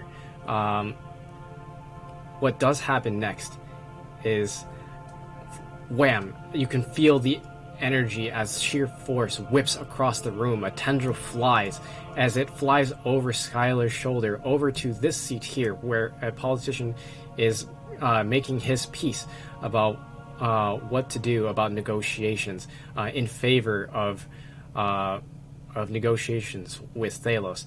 As suddenly he is pierced through the chest, lifted up into the air 20 feet before being whipped away against the wall, slumping down. People begin to panic. They jump out of their chairs. They're climbing over tables. They're trying to make their way towards the door. At which case, another tendril whips right across the room, smacks the ground, throwing the tiles and the carpet up into the air, stunning people in fear as they back away from the door. And at this point, Triss then stands up. Calm down, everyone. I beg you all to reconsider. And it's like, well, what is this about? What sorcery is this? One of the politicians say, as they're all like, in a mixture of fear and anger. Everyone turns towards Triss, and they're all kind of like yelling at her. They're trying to they're trying to impose their wills over her. But for some reason, you feel that her voice trumps all of theirs. It almost seems like it's being projected and echoing and rattling your eardrums. Silence! As you can't help but feel that like you cannot resist what she's saying. Now. So what I did wouldn't work. Just straight at her head. Yeah, like when you try to reach for your pistol, like you feel yourself like trying to force it to grip the gun, but like it almost feels like every joint in your body is locked. And she says, "No, Son of a bitch." As soon as the one of the senators, I'm assuming, I'm just gonna call him the senator, gets attacked, I'm gonna deploy my helmets from my armor.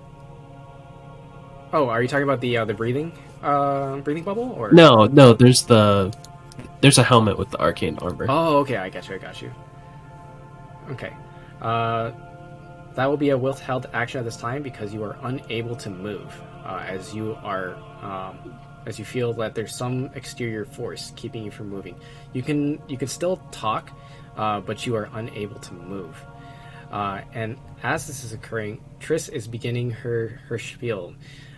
She's saying, well, let's reconsider.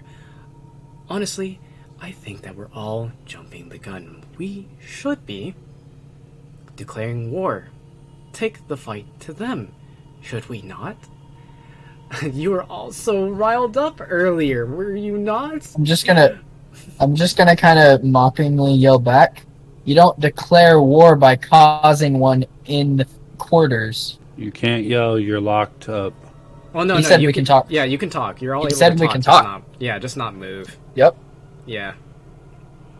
And she says, well, I suppose.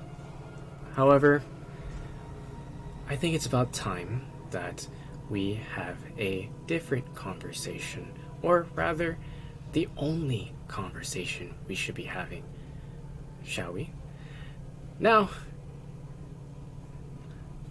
if you all will, all in favor of declaring war on Thalos, say aye. As she she takes a stone out from underneath her garments and raises it up into the air. As it begins to glow a bright teal, it radiates brightly in her hands, and you can see all the political dignitaries. You could feel them trying to resist, but it almost feels like they're being manipulated like puppets, as they're slowly all raising their hands up into the air. And it is at this time that all of a sudden the stone shatters, as you then see at your seat, just barely within reach, you can see Dral manages to take one finger with a tiny spark of light and a scroll in her other hand, close enough together, and burns it. That's enough. As all of a sudden everybody feels that their control returns back to them. Their faculties are about them, as you are all free to move at this point. Everybody then lowers their hand, preventing a vote, and stopping Skylar, who was at the podium, beginning to write up an agreement, a declaration of war. And now it is initiative. Hey, we love that. I sure wish it was on a roll that mattered more. Initiative is important. As you're all rolling initiative, another individual joins the fray, who then jumps off of one of the tables and slides across into the middle of the room, providing protection for Skylar Shepard.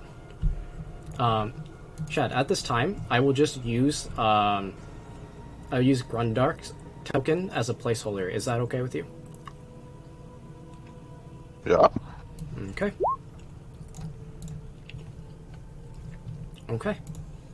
And while I'm setting up initiative for everybody here, please introduce your character, King of the North. The most notable about him is he is an elderly man.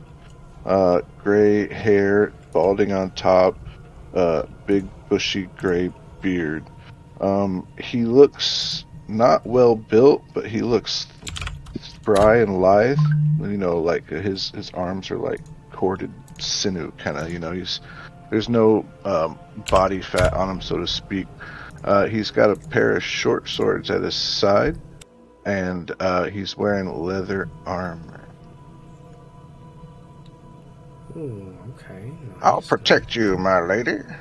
Where's Grundark at? Grundark Dark's is a traitor. Grundark's apparently a traitor and is on a personal mission. So I think you put 2 of me on the turn order. Oh, you're right. I did. My bad. Let me remove that. Let me get Kelsier on the board. Go ahead and roll me initiative as well, Shad. Oh, wait. Is that your initiative right there? 17? Got you. A 13 right there. And then we have a 17 here for you. As now, what is the name of your character? Ulrich. I'm sorry, say it again. I'll type it for you. Skullrish. So, long story short, the other asked if I could join. I joined, and they didn't have a cleric, so I made a cleric. And then they were like, that's too many people. Is it okay if you don't play? I'm like, cool, that's no problem. So then I had this cleric I wanted to play, and I was like, well, what am I going to do with it? And then the Unchained group is playing, and they don't have a cleric, so I'm going to put that cleric kind of there. So then this other character was just kind of floating around, so that's kind of where it kind of how it kind of happened. Mm-hmm. Gotcha. Yep. So you had an extra character you want to play, and now you get the chance to play them. All right. Wait, the Unchained. The Unchained. You went with that as the name? I did. Percy, I love you. I know. I like the name. It's good. And so, an older gentleman joins the fray as he now readies his weapon and stands ready to fight. Do you say anything to the party at this time before initiative begins? I just looked to what's the Chancellor's name? Chancellor Skylar Shepard. At your service, my lady. Just do your job this time. Okay, Alpha's on the job. Wait, is this the same gremlin thing that I made mad? Or is this her actual head of security? You don't know. You'll have to find okay. out after the battle. As we Fair. now begin. Kane and Zarn, you both rolled the same 22. However, well, hold on. So one's a nat 20, but then Kane has a higher dex. Like who wins in that one? Well, when you tie, the highest dex is usually how you go by, but then nat 20 is kind of special, so it's kind of up to you on that. Okay. I'm not going to deny you the nat 20 here, Zarn. You'll be going first, and Kane, you will be going second. All right. And so, we begin combat. Zarn, what do you do? I am going to stand in between Giral and the abomination across the way there. Okay. And I'm going to cast Spiritual Weapon. Okay. Oh, wait, sorry. Before you make any moves, I forgot to mention something. This is something I wanted to introduce. It's another homebrew mechanic. If you are all interested, you may or may not consent to this. I want you all to consent to this unanimously if you are interested. I may present it to you real quick if you are interested. Well, you said interested like 4 times, so I'm kind of interested. Yeah. I want to hear you. I want to hear what you're thinking. Okay. Yeah, I want to hear it before we take a vote. Okay, so the idea I have in mind is for special boss encounters such as this, you will be able to do an insight check as a bonus action to reveal an ability that the enemy has. Depending on what you roll, you will get various amounts of information. There is a base DC to get any information at all, and then after that, you will get information on what the enemy is capable of to various degrees. So, like, as we're fighting it, we can start to learn its fighting style, is what you're saying? Correct. That's actually a really cool idea, yeah. Give it to me one more time, please. Sure. As a bonus action, you can use your insight check to analyze your opponent and learn what it is capable of. There is a base DC to get any information on what it's capable of doing. And then after you exceed that DC, you will get varying amounts of information. So basically, like, if you just barely hit the DC, which I will not reveal to you, but if you do hit it, you will get a little bit of information on what it's able to do. And then the higher roll that you make, the more information I will be able to share with you about certain abilities it is capable of. Like, down to, like, very, very deep detail. Like, for example, if you roll a nat 20, I can tell you exactly what the move is called and exactly what its mechanics are, as an example. Or, like, if you roll the exact DC, I can tell you generally what it does. I can tell you whether or not it's damage or utility or, like, a movement, or even, like, what his intentions are with using that ability. I'm down. All right. I like it. How does everyone else feel? Let's go for it. I like it. Vexstar? I'll go last. Okay. Skullrish, are you down? What Vexnar say? What is Vexnar? How do you feel? I'm ambivalent. I'm sorry, I don't know what that means. It means not one way or the other. Yeah. Oh, okay. Gotcha. Kind of like abstaining from the vote. Okay. And Skullrish? You guys are going to hate me, but I'd say no for two reasons. One, you're taking the abilities from certain classes and kind of making them already out there for everybody. A monk has that ability where if they hit them a few times, they can learn abilities about the monster. So, and the other thing is, from you as a DM, your ability to add abilities to creatures or take them away or change them on the fly will be really helpful. You might give it an ability that you might realize is too much, and you might have to tone it down or something, and you can't do that once you give out your secrets. Okay. Yeah, once you show your hand. Gotcha. So that's the downside of it. The upside of it is, yeah, it sounds cool and it sounds kind of fun, and so, you know, you could do it, see how it goes, and if you're like, nah, you could take it away, and I think everybody would understand. So it could be something you could play around with for sure. Okay. There's no harm in trying. I think it would be cool for this one fight. How about that? Okay. Or Yeah, especially since we've already fought a Nihilith, you know? perhaps people with like Nihilith blades or Strider blades might learn that, or if we keep fighting these same types of unique creatures, maybe that. I mean, there's, you know, ways to role play it as well. Okay. I will play around with it and we'll figure. Oh, wait, let me double check. Shad, this you have to like leave here in a second, right? It's 10:30. Yeah, that was the other thing. Skorish will just, if anybody or anything tries to mess with the Chancellor, he'll try to help out. He's basically a dex-based fighter. Okay. So that's just the best way to put it. He's nothing special. Okay. So my blah, blah, blah, main 16. concern with something like this is that it would diminish someone from playing the Monster Slayer Ranger class. Okay. They literally get an ability called 100%. Third level, you gain the ability. Heard it.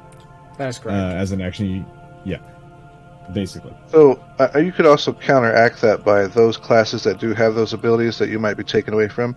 You could homebrew buff them a little bit, those abilities. Give them something else that would be unique to that ability that would make them go, oh, okay, that's cool. You know what I mean? So there's ways maybe to like work knowing around weak it. points. There's ways to work around it to, you know, give them those guys extra abilities and still keep this cool mechanic that people might enjoy. Yeah. In that case, then I will withhold it for now, and I'll tweak it a little bit more. I want it to be something that like everybody is comfortable like playing around, and then when it's a little bit more fleshed out, then we can try that out for a future boss fight. it's just something I kind of wanted to present, and that's why I wanted to see if you guys were all unanimously down to try it. But that is some really good feedback that I'm going to go ahead and keep in mind, and I'm going to try to like look a little bit more into the classes to make sure I'm not diminishing for them, and if so, then I want to give them some buffs that still make them unique and stand out.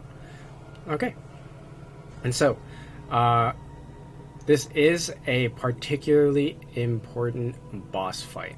If you are all confident in encountering this boss with, for example, me controlling Skullrich, I will do so. I'm sorry, a second.